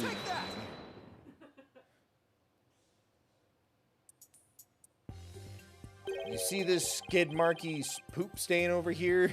That's Mr. Hat. Doesn't the shadow resemble the suspicious shadowy figure? Now that you mention it, it does, doesn't it? Miss Wright, could you identify this shadow for the court? Let's see. I believe that's Mr. Hat's shadow. Evil Mr. Hat. They fight in the Mr. Hat water temple. When Shadow Mr. Hat and Mr. Hat find the 7 Chaos Emeralds, they live and learn. It's from when he's being pulled up from the stage to the catwalk overhead by wire. Then could the shadow that's shown later in the footage be Mr. Hat too? No, that's not possible. After Mr. Hat was pulled up to the catwalk, he stayed up there. In other words, the second shadow is from some other figure being pulled up. Some other figure? I'm afraid you'll need to be more specific than that, Mr. Justice. He's right. We've come this far. I'll just have to figure it out from the clues I have on the hands. What is the second shadow shown in the footage?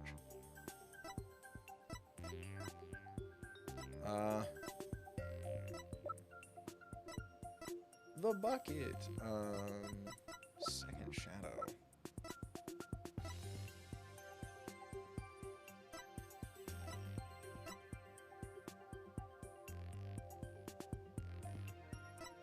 The body?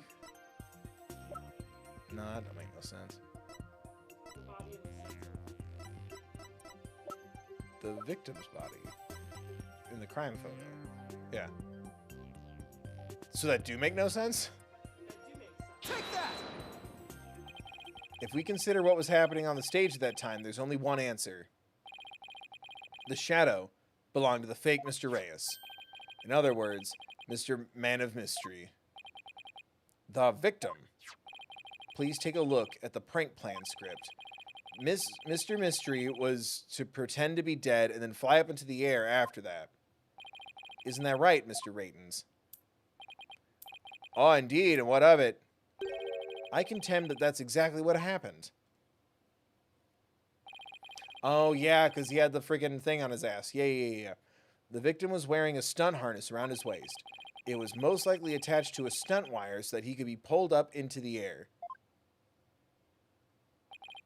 So you're suggesting, after pretending to be dead in the coffin, the victim flew up into the air, just as the prank script says. Exactly. We just couldn't see him go flying up because the dragon was blocking our view.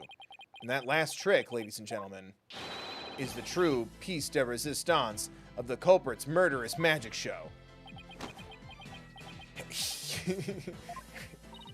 Hisses and hides behind his cape. Don't tell me you got it all figured out. Yeah, I think so. If we can just look beyond Mr. Rayton's last bit of misdirection, we should finally be able to see the real truth. The victim must have been pulled up to the catwalk just like Mr. Hat. And hit the cushioning up there with considerable force. I just had to figure out what else happened up there at that time. Oh. Do you think he was pulled up into a stab?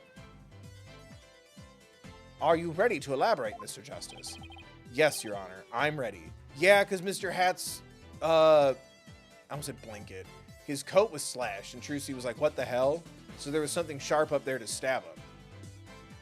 That he placed there. Yes, Your Honor, I'm ready.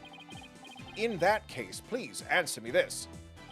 Why did the culprit make the victim fly into the air like that? To murder him. Just why did the culprit have the victim fly up after he appeared in the coffin? And how did the victim actually die when he was only pretending to be dead in the coffin? If we can figure out how these two questions relate, the answer should become clear. Could it be? Mr. Mystery must have thought he was still just part of a prank when he appeared on stage. He probably didn't suspect a thing as he was being pulled into the air. After Miss Wright was called backstage, and just as the set piece fell. But the culprit had already planted the real murder weapon in a cushion in the catwalk. It was probably a knife or a blade of some sort. What? You mean... Yes, it really was a magical murder. Just as the prank script said, Mr. Mystery was whisked up into the air. Yeah, and straight into a blade there in the catwalk. Up, in the catwalk. He did the little death on the catwalk. In other words, this murder was committed remotely through the use of a magic trick. What? Remotely. Using this method, it wouldn't matter where Mr. Raytons was at the time of death.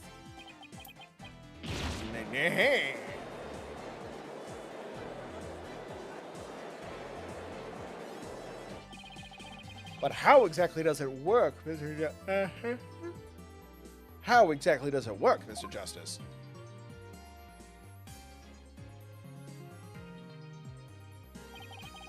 Just before the murder occurred,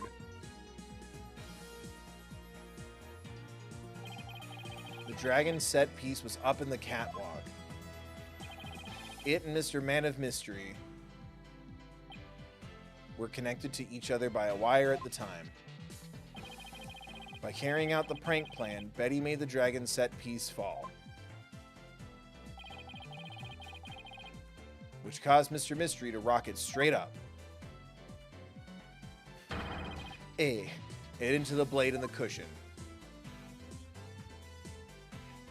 Boo. He's going up, it's his moment of death. You know, together we're dying. You know, together we're dying. Whoa. The cushion was high up enough to be hidden from the audience's view. And that's why nobody saw the blade. And that's how it's done. Ow, then that big gash in Mr. Hat's cape. Yeah, the blade must have been set up overhead sometime before the magic show. Mr. Hat, who was not supposed to be on that side, must have been slashed by it too when he was pulled up to the cushion. I can't believe it. I had no idea. I was told that Trucy would freak out if I made the set piece fall. That's the only reason I did it. You were used, Betty. Roger Raytons used you. I thought he was my little puppet to boss around, but it was the other way around. After the incident occurred, Mr. Raytons arrived at the theater. He got the murder weapon and swapped the rubber sword with the bloodied steel one. That's also when he lowered the victim's body down to the stage. But how do you have time to do all that? When the set piece fell, the audience was evacuated from the building. He was able to do all those things after the fact because there was no one around to see. A horrific murder camouflaged by a spectacular magic show.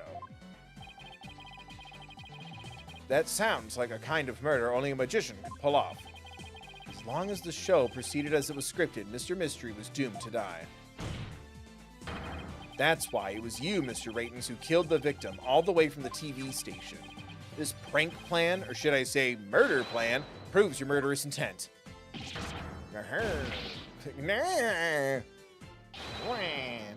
Grandma, yeah! I can't yell with that voice.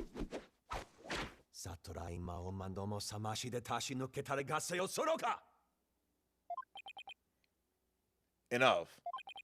You dim-witted, ignorant, imbecilic, putrid red pepper. He can't possibly have a counter-argument to make. Talk about not knowing when to let it go and move on. Got him. Do you have a rebuttal or something? I almost said Professor. Prosecutor Sadmati? No blade of any kind was found in the catwalk, which means you had no evidence to support your theory. Mr. Hat was slashed, but Mr. Raytons retrieved it after the fact. Mr. Hat was slashed. I want to go home. Which still leaves you with no way to prove your wildly fantastic remote murder theory. But, without proof, does it not make more sense to believe that the murder was committed there on the stage? What? That's where the bloodstained sword was found, after all. That is a very good point. As the only person who could have committed the crime there on that stage. Trucy Rat remains the prime suspect. Nah. It would appear that what you call truth is little more than a cheap parlor trick. In the end, you have done nothing to prove the accused's innocence. It is time at last to let it go and move on. Grant. Ho ho ho.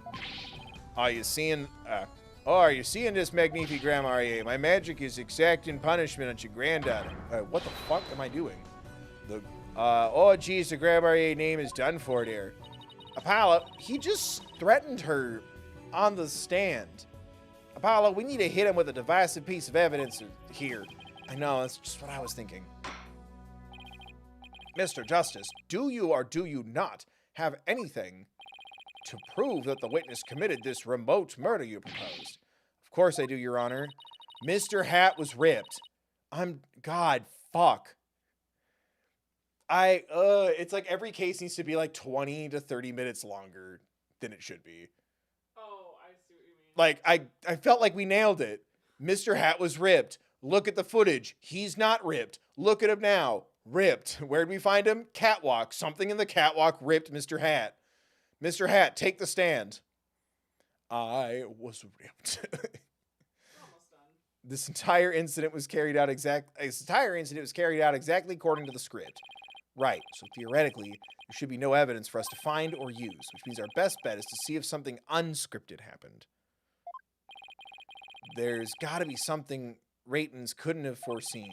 And once I find it, that's how I'll expose his murderous trick. Get ready, Mr. Raytons, because I'm about to reveal the secret to your magic. There are no tricks or gimmicks here, just some good old-fashioned logic. Oh, fuck this. I forgot about these. Oh, is this new? No, I feel like I've done... It's like the conclusion thought. As long as the magic show went as scripted, the murder would happen without fail. Everything in this case was carefully planned so that no evidence would be left behind. Still, one thing happened that definitely wasn't in the plan. Well, part of the magic show wasn't part of the original plan. Bonnie's mistake. Because it's Mr. Hat. Mr. Hat is the key to everything. This looks way better than the last one. I think the last one, it was like horizontal, right? Or am I thinking of Ace Attorney Investigations? Bonnie made a mistake during Trucy's escape trick. Right? Doesn't he have like a brain blast thing? Am I crazy? What mistake did Bonnie make during the magic trick? Her life choices. Mr. Hat's positioning. Mr. Hat was placed in the wrong spot. You wouldn't download a Mr. Hat. Because Bonnie placed Mr. Hat to the right of the coffin instead of to the left, Trucy had to reappear on the side of the coffin opposite to the one in the show's script. But the culprit didn't know that when he first arrived at the theater, which means he was bound to make a slip-up when he tampered with the crime scene. Which part of the culprit's cover-up attempt was affected by Trucy's new position?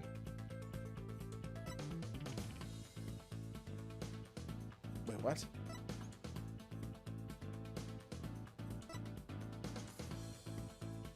Oh, right, because they had to put blood in the... Yeah. I was thinking fingerprints for a second, but I'm like, no, we did that already. The blood was on the wrong side of the coffin, too. Thinking Trucy had appeared on the left, the culprit must have put the blood in the left hole. But the blood was eventually discovered in the right hole during the police investigation. If the killer had originally put the blood on the left side, that means he must have tampered with the scene again afterwards to make it line up with the facts. To make the crime scene consistent with the facts, the culprit must have swapped the coffin sides.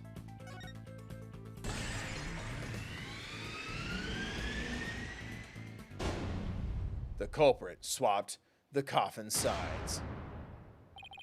Brain blast! That's right. The left and right panels of the coffin are interchangeable. The culprit must have switched the two panels to make the bloodstain fit the facts. But the switch might have also given rise to something unnatural. Oh, I remember now. Why is he just talking to himself? Why write it so long if you have to, like, light speed through this? Apollo must sound insane to everybody. There was something unnatural about the coffin. It's just the evidence I need.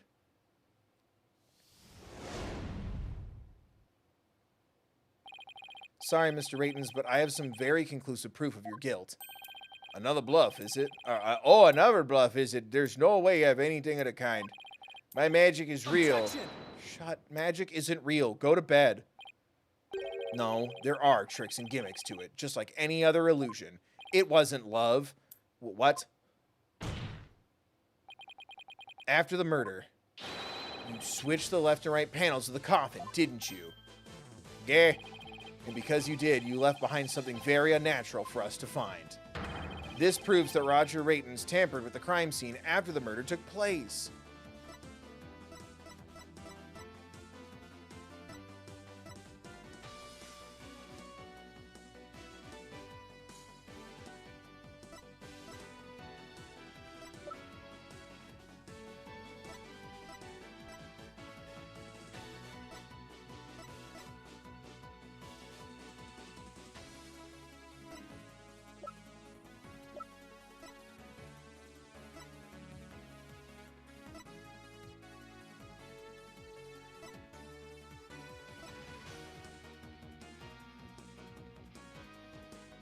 Yeah, the crime photo then.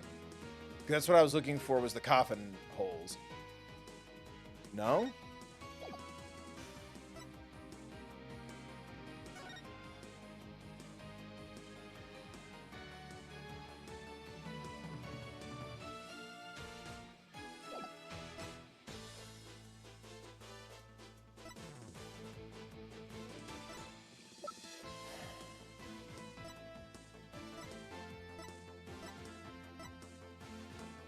Well, now I'm just looking for anything that talks about the fucking coffin panels, which is nothing?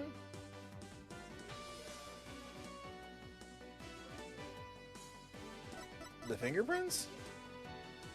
What?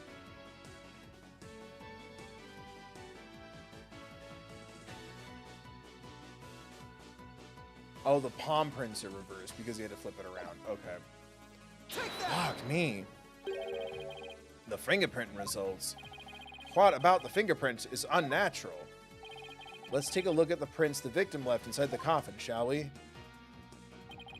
Yeah, I forgot about this detail. Fuck. If the victim was facing forward in the coffin, his prints should have looked like this. However, what we found was facing they were facing the opposite direction. It's quite unnatural for the prints to be facing this way, wouldn't you agree? Ah. It is strange, isn't it? But how did they get this way? They got this way because the culprit thought the magic show had been going according to script. The culprit thought Mr. Hat would be on the left side of the coffin, and that Miss Wright would also pop up to the left of the coffin as per the show's script. He then assumed she had thrust the sword into the hole on the left side of the coffin.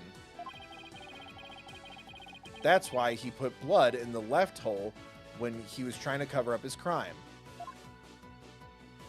Sorry, my router started flashing. I started panicking that something was going to happen, but it went back to normal. But sometime after leaving the bloodstain, the culprit must have realized his mistake. He found out that due to Bonnie's mistake, Mr. Hat was to the right of the coffin. And that despite the script, Miss Wright had thrust the sword into the hole on the right. In short, the hole with the blood in it was on the side opposite the one that Trucy used. Which would have made this a tutorial level case. To make the blood's location fit the facts, he had to tamper with the evidence yet again. So he tried to cover his tracks by switching the coffin's left and right panels. Oh, and that's how the fingerprints in the coffin ended up backwards. Because the culprit switched the two side panels around. The prints ended up facing the opposite direction. But instead of going to all that trouble with all the panels, why didn't the culprit just wipe the blood away and redo it on the other side? I'm afraid that wouldn't have worked, Your Honor, because of a little something called luminal testing. Ah, right. Lumen. Stupid fucking name. I almost forgot. Luminal can detect trace amounts of blood. Yes, we know, King, we know. That's right. Wiping the blood away would have only served as proof of his meddling. How about it, Mr. Raytons? I did a pretty good job figuring out your trick, didn't I? Objection.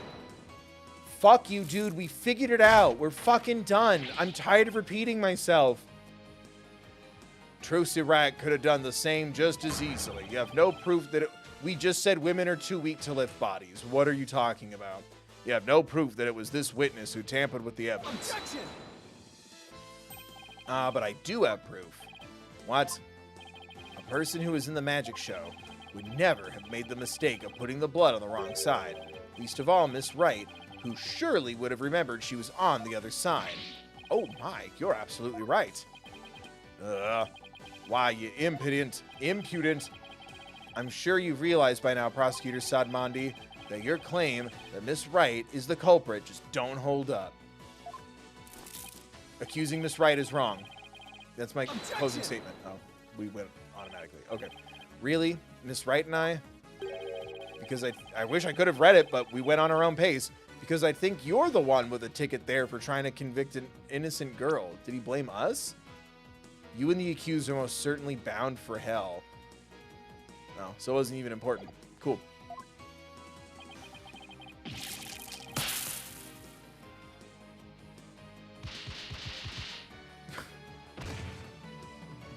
Well, now he's going to slip on the beads. Prosecutor Sadmati, are you all right? So if this was Karine, would he be executed for defending the guilty? As for the true culprit, he is someone who knew the show was supposed to go, how the show was supposed to go, but didn't actually see it. And someone who had the chance to tamper with the crime scene after the incident. And the only person who fits the bill is you, Roger Ratons. All the secrets to your tricks have been revealed. And with no tricks left, I'm afraid your show has been canceled. Oh, permanently.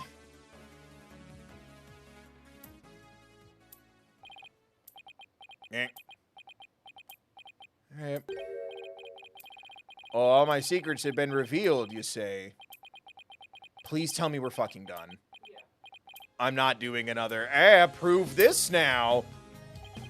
Don't make me laugh, boy. I can't skip any of this. Mine is the true, real magic. There are no secrets to reveal. Behold, ladies and gentlemen, the true power of the great Mr. Reyes. Witness a magic far greater than true Grand Marier's. Ew.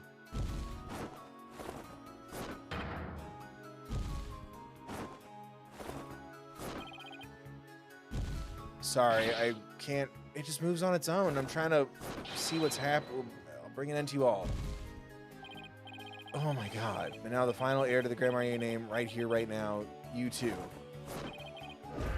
shall burn. Huh? No, this isn't right. What? I didn't do anything wrong. No, it wasn't. It's not my fault. I'm not the one to blame. I'm the victim here. Ah. What? Ah. Ah. Stop. No. That's right, guys. Curse you, Grand Marnier.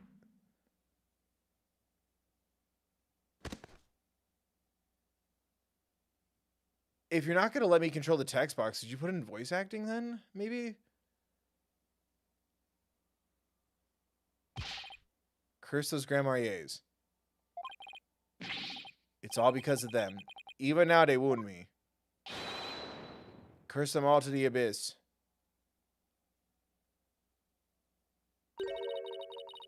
Do you really hate us that much? Do you really hate us that much? Does your hatred run that deep? Why do all that detail if then, like, suddenly I can't control the text box, so I can't watch the visual and read because it's all going too fast, and then you flood it with white when your font is white? That's so weird, and it was confusing. I thought, like, he was being attacked by, like, a ghost that, like, put the bloody thing in the cape. That didn't make any fucking sense. That was weird. Like, I couldn't enjoy nor follow any of that. Does your hatred run that deep? Deep enough to kill an innocent man? You're damn right. You have no idea what humiliations I had to suffer. Like, I'm so pissed. I feel like I missed something really big trying to read and follow along. Your grandfather, Magnifi Grand Marnier, kicked me out after I got hurt practicing my magic. He said I was too unskilled, that I would mess up on stage. He threw me out of the troupe just because he was worried about his own reputation.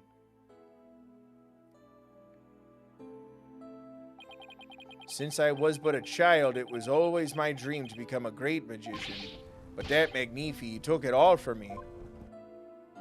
But that's no excuse. That's no reason to do something so evil. Magic is supposed to make people happy, not used as a means for murder. What's the big deal? I just used what I had available to me, that's all. I get it now. That attitude toward magic is why my grandfather kicked you out.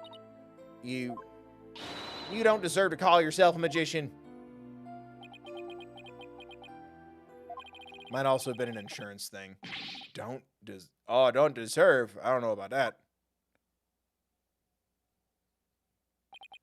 After all, you were completely taken in by my magic, were you not? If not for that lawyer over there, you'd be on your way to prison as we speak. That's what lawyers are for. You're right. I didn't see through your tricks. You see? So in the end, Troop Grandmarier was defeated by the great Mysterious. Is that important to you, dude? I guess that's all you have. Oh. You're not fit to lecture me from on high, Trucy, right? You don't even deserve to call yourself a magician, you naive greenhorn. Fuck you, dude. Gwahehe. Gwahehehe. Take that, Grandmarier, you lose. If anyone needs to learn to let it go and move on, it's this guy. Gahahaha. This court and my prison can both burn in the flames of my creation. Wahaha, okay. Bailiff, take Mr. Raytons away and bring a fire extinguisher just to be safe.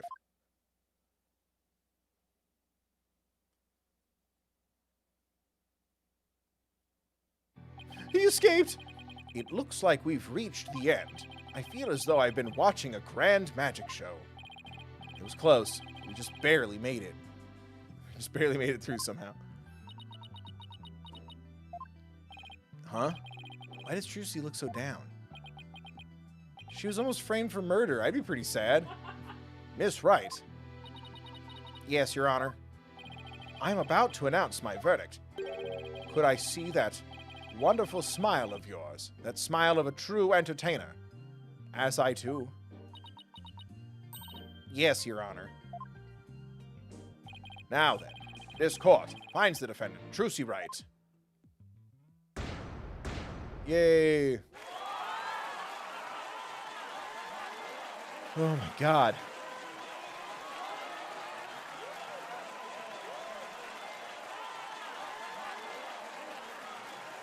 I thought you were all team God wants truth or burn in hell. Why is he sad? Court is adjourned. Or did I help him help him realize that there is no God? He's having a crisis of like religious faith. Thank you for everything, Polly. Oh, Trucy, grazia dio. Now you can open your show tomorrow, just as planned. Yeah. I feel like we have to do a sweep, clean it, something. Yep, and it's all thanks to you two. Oh, but now that Mr. Reyes is gone, I'll need to find somebody to replace him. No. No. The last guy who did this died. You're not putting that demon on me. I don't like the way she's looking at me. Trucy, I'm so sorry about everything. Hey, what are you apologizing for? Roger Raytons used us. We're victims too. He even made me an accomplice to murder. But Betty, we have to take some of the blame for this, you know. Even if we didn't know he was planning to kill Mr. Mystery, we did cooperate with him. It's all my fault, isn't it? Neither one of you is to blame. The only one in the wrong is the person who used magic to commit murder, Roger Raytons. Don't you think I know that? Say what you want, but don't think for a second that I don't still hate you. I guess she really does hate me. But, Betty, why? Used to be a huge fan of Trucy's.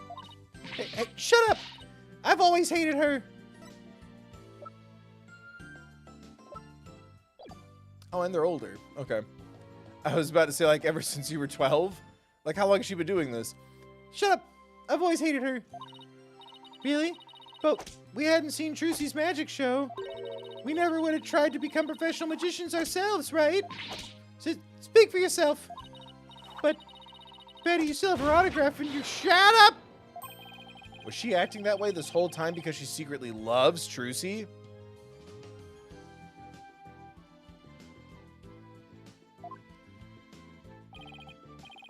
Wow, Trucy. I never knew that being the best could be so tough. Come on, Bonnie, we're leaving. We have to get ready for tomorrow's show. You're really excited about performing a Trucy again, aren't you? That's not true. Zip it, Tommy. Polly, do you think I really am a naive greenhorn? Huh? No way. She's not... Yep, that just happened. Yep, it just happened. I didn't see through your tricks. I win. You have no right. You don't deserve a magician. Got it. We just saw it. Trucy, don't tell me you're thinking what Rayton said to... You're not taking what Rayton said to heart. Well, maybe a little. I didn't see through his tricks, and I let myself be taken in by his magic. I can't trust myself anymore. Maybe he was right to call me a greenhorn. Kiddo, I don't think anybody of any age or expertise level would walk around going, someone's going to try to kill me while I put on this Alice in Wonderland dragon-themed magic show.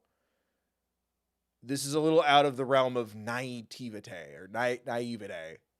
Being naive. You shouldn't take stock in his words. He doesn't even know the first thing about you. Huh? You're a wonderful Grandmarier magician. You should be proud of yourself. Thank you, Paolo, but what makes you say that? I know you're a wonderful Grandmarier magician because of this. Oh, the notebook? Right? Yes. I don't want to fuck up a story beat. Yeah, Grammar notebook. Thank you, because it's like, always keep a smile. My grandfather's handy-dandy notebook. The Grandmarier Creed. A true entertainer always keeps a smile on their face. When you performed your magic trick in court today, you showed the world your dedication to your troop's creed. Even through all the jeering, you kept a smile on your face and won the crowd over. You are everything Magnifi could have hoped for in an heir. You're a great magician, Trucy. A great magician? Me? I'm just a dark magician girl. You really are. That's why you don't have to worry about what Rayton said. Oh, Polly, thank you. Still, I couldn't have done it without you. I would have lost my nerve if I'd been up there all alone. All alone up there, you get it. But I was able to keep on smiling because of you. Me? I remember what you said to me in the detention center. You're sure you swapped the swords, right? Yeah, I remember doing it. Then I just know it wasn't your fault, Trucy. But how can you say that? We don't have any proof it wasn't me. I mean, I know you're a great lawyer, Polly. I believe in you, Trucy. I believe in your skill as a professional magician. So I'm going to prove your innocence. Don't worry. You're going to be fine. Fine. Your words were what kept me going. Apollo, thank you from the bottom of my heart. Now I can be everything I was meant to be. Trucy's real smile is the best. I'm so glad I could help make that happen. Emma? I'm really sorry, Trucy, for everything. But why? Well, I wasn't able to convince Prosecutor Shadmati what a good person you are.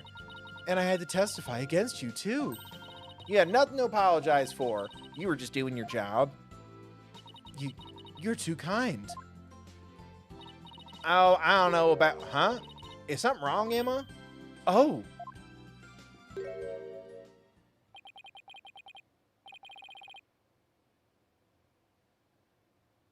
Don't you front-face me. It's too late. It's too late, I say. Prosecutor Sadmati, what are you doing here? Detective Sky. Yes? I require your forensic expertise in order to close this case. Come, let us go. Wait, Prosecutor Sadmati. The trial's over, Mr. Justice. You and I are strangers once more, with no further need to interact. All right, how many more cases until you're filled with unnecessary feelings? Strangers? Starting out on a journey? Have you really forgotten all about me? What? Did you guys used to... You've really changed, Nayuta. telling me to let it go and stuff? What happened to you? O lawyer of impure soul, I have nothing to say to the likes of you. Are you serious, Nayuta? Now, if you'll excuse me. Here he goes. What was that all about, Apollo? How do you know Prosecutor Sidemighty? Let's just say we're old acquaintance who should be forgot. Acquaintances? Seemed like something more than that. Reminds me of how Daddy met Daddy. Yeah, well, you don't like to talk about your past, do you? No, and it's really frustrating. It's the Apollo Justice trilogy, and I don't know that much about him. Because you always change the subject. Guess I'll have to talk about it someday. But for now, come on. Let's forget about the past and celebrate Trucy's future. Boo! Sure, if you say so. Da-ding. Hey, it's Mr. Wright. Put him on speakerphone, Apollo. What's up, Mr. Wright? Apollo, how's Trucy? What happened at the trial? Did you get a not guilty verdict? Mr. Wright, slow down. Everything's fine. Hi, Daddy. I'm okay now. She was found not guilty in a very dramatic turnabout, TM. Plus, we saved the office. Athena, what did I tell you about saying the T word? It was a real turnabout, or turnabout goodbye. It was a real bridge at the turnabout. It was a real turnabout memory. It was a real turnabout samurai. It was a great victory for Apollo. It was a turnabout, Apollo. Whoa, that's a load off my mind. I can't thank you enough, Apollo. He almost looks like his face is like awkwardly over the guard. Now I know I can trust you to hold down the fort anytime. Me? Really? Yes, you.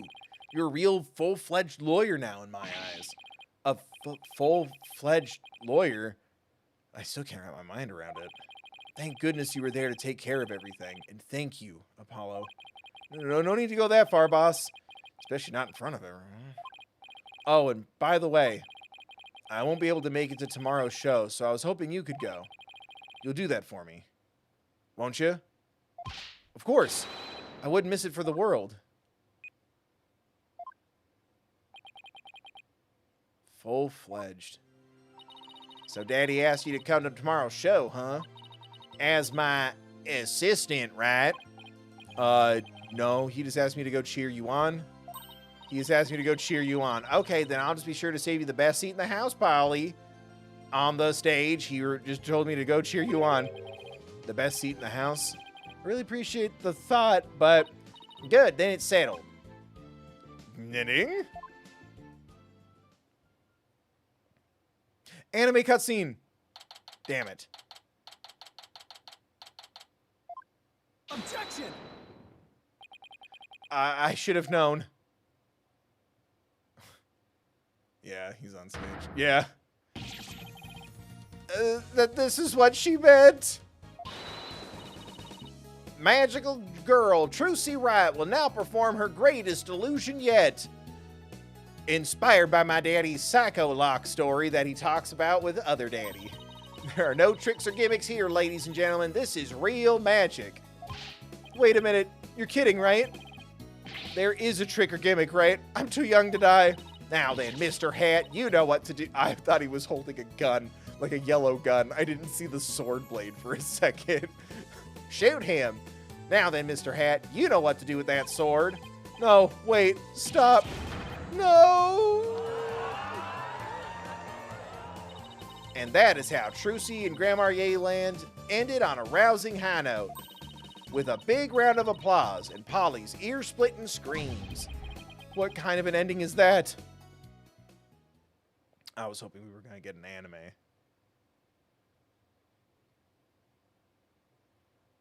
I did the thing. Where's my trophy? There we go. I'm like, hello?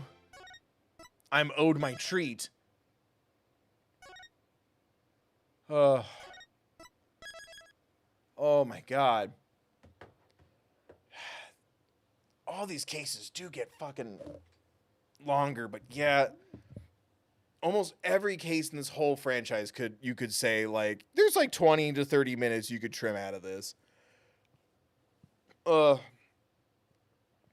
Yeah, I liked the vibe until it started like just kind of like floundering towards the end. But I don't know. I like the haha, she turned into a bat. Oh wait, it's two people. I liked, like I was saying when it happened, like incorporating the I'm angry and gonna throw my hair at you testimony character moment. I liked kind of spinning a little more of a thing out of that. I thought that was really cool. They literally ended it, I'm assuming, with, I guess we'll talk about his past later, and they actually mean it this time. They really did kind of point out, I'm like, are we going to get some more, like, story building stuff? And, like, a little filler. Maybe not filler. Like, I liked shaking up the formula a little bit here and there. I liked, like, kind of restabilizing after Dual Destinies, where you like bounce back and forth between Apollo and Athena and Phoenix and Athena.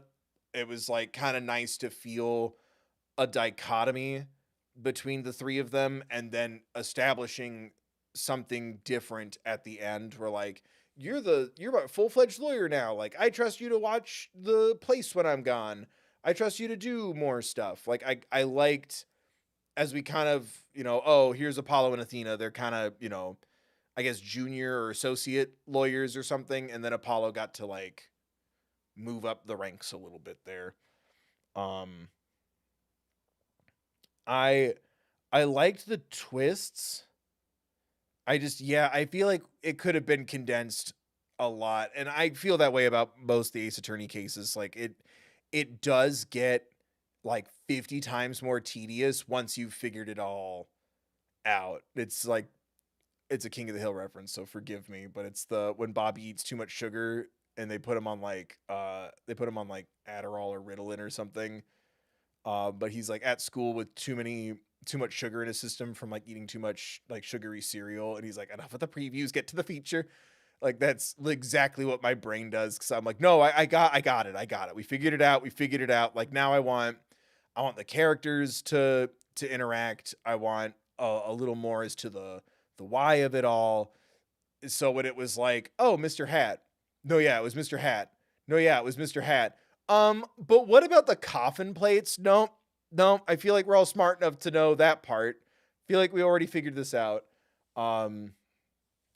That's how I feel about almost all the cases. Like, once it's kind of cracked and kind of about to end, and then like, wait a minute, prove it 3 more times while the music starts to slowly build in intensity. And I'm like, no, I want the characters to talk and hang out now. Like, now I'm ready to like go outside the courtroom and chat with everyone. And yeah, I really felt it with this one. Plus, I've got family shit that I've fucking...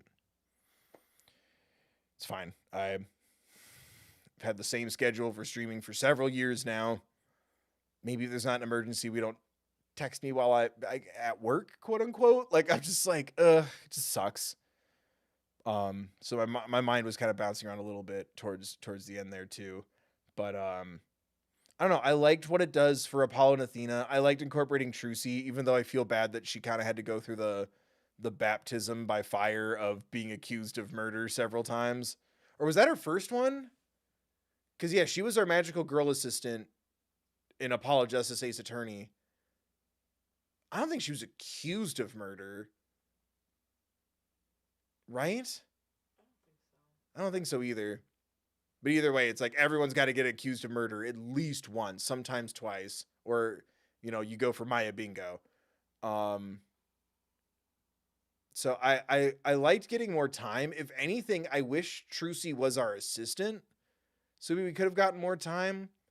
But I don't know. I liked feeling like she's moving up in the world. She has like professionals jealous of her and unfortunately lashing out, and it's like, oh wow, like she's really moved up in the world, in the field, in her passions. I liked kind of feeling like some time had passed. I'm intrigued by the new prosecutor. It definitely feels like, I know there's going to be a big to do with Karine and their legal system, because that's what we're setting up with the tutorial and now here. It's a little hard to see the humanity in the character when, and I'm sure this is partially like a translation thing, but like hearing someone judge me and say I'm going to hell all the time is not mildly triggering. Like, it triggers my defense. Like, my brain goes into defensive mode. I'm like, oh yeah, I'm going to hell. Go fuck yourself and reread your book, you piece of shit. Like, I've been dealing with that literally my entire fucking life. As soon as I like was old enough to be yelled at and receive what's being said. So it's kind of hard to get through that, but I think that's mostly a translation thing. I am interested to see, kind of like with Edgeworth and even with Franziska, I am interested to see, okay, what do you look like when you lose? When your foundation cracks, when everything you believe in is being kind of crumbled. Like, oh, I've been shown the righteous way. Everyone says he has a superpower and he can see what's going to happen. And it's like, yeah, bet you didn't see that coming. So I'm interested to see what you're going to look like to a Steel Samurai capacity, if that makes any sense. But I also hope it doesn't feel too much like Phoenix and Edgeworth. I want it to feel like its own thing. Because I don't know. I feel like I want it to feel just, I guess, different. But yeah, like I'm gonna chalk it up to translation thing. But yeah, you're bad, you demon, you're going to hell. I'm like, fuck you. So I'm excited. I'm hopeful that we'll kind of peel that back a little bit. I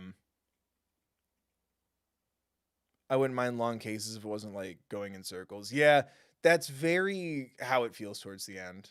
It's just the verbiage. Right. Logically, I can at least see that, but I'm also valid in my feeling of, you know what's really exhausting is 30 plus years of being told I'm going to hell all the fucking time. I'm talking about the logistics, but also, yeah, it's just, my emotions are also there, but like, I know it's not, well, no, it was also, like, I kind of wish they wouldn't do that. Cause like, did he say rosary or did I joke that it was rosary? I feel like Apollo said rosary and I was like, yes. But it was in reference to his beads, and I'm like, I get it, but like, this is your 6th game. Ramen doesn't have to be burgers. Apollo said rosary, yeah. Yeah, I think this is the time to not localize. I mean, what are you gonna do now? But yeah, this is definitely one of those, I'd rather learn about either a fictitious culture or elements of other cultures through fiction. You know what I mean? And who knows, maybe that's a whole, like, I know there's religions that like don't approve of any kind of reference or portrayal, regardless if it's positive or negative, right? So who knows? Maybe there's a whole thing behind that. But yeah, it was like, you're going to hell, and I'm like, could you have thought of a better translation localization thing than that? Because I'm like, man, if I'm supposed to root for you, or at least like, you know, hopefully we'll team up, you know, fucking Franziska Gumshoe Edgeworth style by the end. Not if you're gonna keep telling me I'm going to hell all the time, man. And you're not even gonna be nice to me when you're fucking wrong. It seems inspired by Hinduism. So, oh, okay. So is that just on me for thinking Catholicism? Oh, so why rosary? Sorry, I moved the cursor. I thought you said so rosary, and I'm like, I didn't know Hinduism had rosaries too. That's interesting. Fuck me for thinking I was gonna learn something cool today. Yeah, I don't know why rosary, especially because like I don't know. I've seen enough people with like different like variations on like prayer bead things. Like I recognized it for the like I didn't think it was a keychain or a jewelry necklace. You know what I mean? Same with the Magatama. It's like, oh yeah, I understand that. You even introduced it to me and I got it. But like, yeah, it's beads of prayer. Like it translates, you know. Um, but yeah, I'm like, ah, I, I like I said, I'd rather just let me learn something. Like it doesn't need to be so localized as you demon, you're going to hell, and I'm like, oh, this is fun. Yeah, I really want to hang out with you after this case. Robeson, thank you for donating to thethirdbill.com. Thank you, Bill. Voice acting is not easy. I wouldn't call this voice acting, but yes, voice performance improv, on the spot. Thank you. I feel like we kind of downplay. I feel like everyone kind of downplays genuine ass content in general, as opposed to AI slop or fake bullshit or whatever. But like even this, like I feel like sometimes, especially in the previous streams, we really don't want to sit here and acknowledge that I'm reading everything on the spot, pulling voices out of my ass, and also solving puzzles and investigating and shit. Minus when I ask for help, in which we're also showcasing, hey, it's okay to ask for help. But yeah, not sight singing, but I guess on the spot reading, voiceover improv. So thank you, Robeson, for the donation and the kind words. You're right. It's not easy, but it's fun. Especially when I don't think things through, and then similar voices are in the same scene or overlapping voices start to mix. Like the Southern drawl with the judge, that mixes really bad. Just blends and combines. But thank you so much, Robeson, for donating at thethirdbill.com. It's in the description. You can too. That's the best way to support me, is donating there. But you can also donate here, become a member. Remember to like, share, comment, subscribe if you don't want to donate or you can't right now. Vocal effort, yes. Well, everything I do is vocal effort. But yeah, consider donating and becoming a member if you can't or you don't want to. There's free ways to support me too. Hitting that like, sharing, leaving comments of encouragement. Comment your favorite things for my fragile self-esteem and the fragile algorithm. Apparently that's what YouTube wants nowadays. Follow me on social media, sharing the links around, watching an old video or VOD here on my main channel. I also have a Patreon with extra stuff, but that's mostly like main channel related stuff. Plug. Members here get members only streams, perks, help me pick games. So that money goes back into the games budget. I'm working on some other stuff too. I kind of want to do, cause I made it and then never uploaded it. I made like, here's the games I played offline in 2025, and I just never uploaded it because like I just got scared of everything. Like everything's just been so overwhelming the last couple of months. But I'm like, oh, maybe I'll do like little reviews or something of the games I play offline, and then edit it all into like one big video and drop it publicly towards the end of the year. Just a little wrap up, but like members get to, oh, did you like this? And oh, maybe it'll help like pick more games for the future if I'm like, I liked / didn't like this game or this thing. You know what I mean? So I'm thinking about doing something like that too. Cause I want to do like a regular members stream, but I'm like, that's 2 4-hour streams a week plus a third thing. I feel like I'm giving you too much shit. That's a lot of me. Plus videos if I could stay on top of that, which I need to finish where I'm at on my editing for a main channel video. And this weekend I'm filming like 2 videos, one's for Patreon, one's for main channel stuff. Like I'm so backed up on content right now, but I need to be on standby in case I need to go leave to do a family thing, and I'll have like videos to drop and all that. So I've been working double time for half the uploads. So I gotta get back to that. But thank you so much, everyone, for hanging out. Thank you so much, Robeson, for donating at thethirdbill.com. And thank you, Choosey2, for donating here. Thank you to the channel members again, as always. Thank you, everyone, for watching and clicking and hanging out with me. Links in the description, as always. Merch store, P.O. Box, resource card. Should you or someone you don't need them.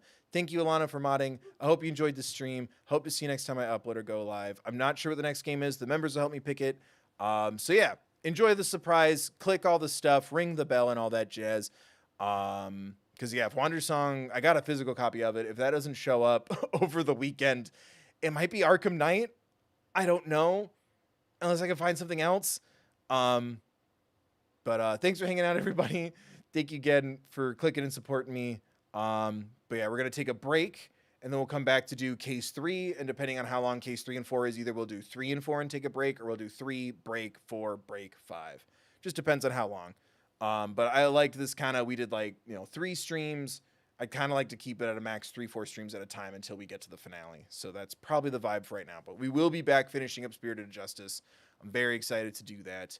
And I hope y'all are too. Yeah. Be safe. Be mindful of others. Thank you so much again for watching. Remember to take care of yourselves, please.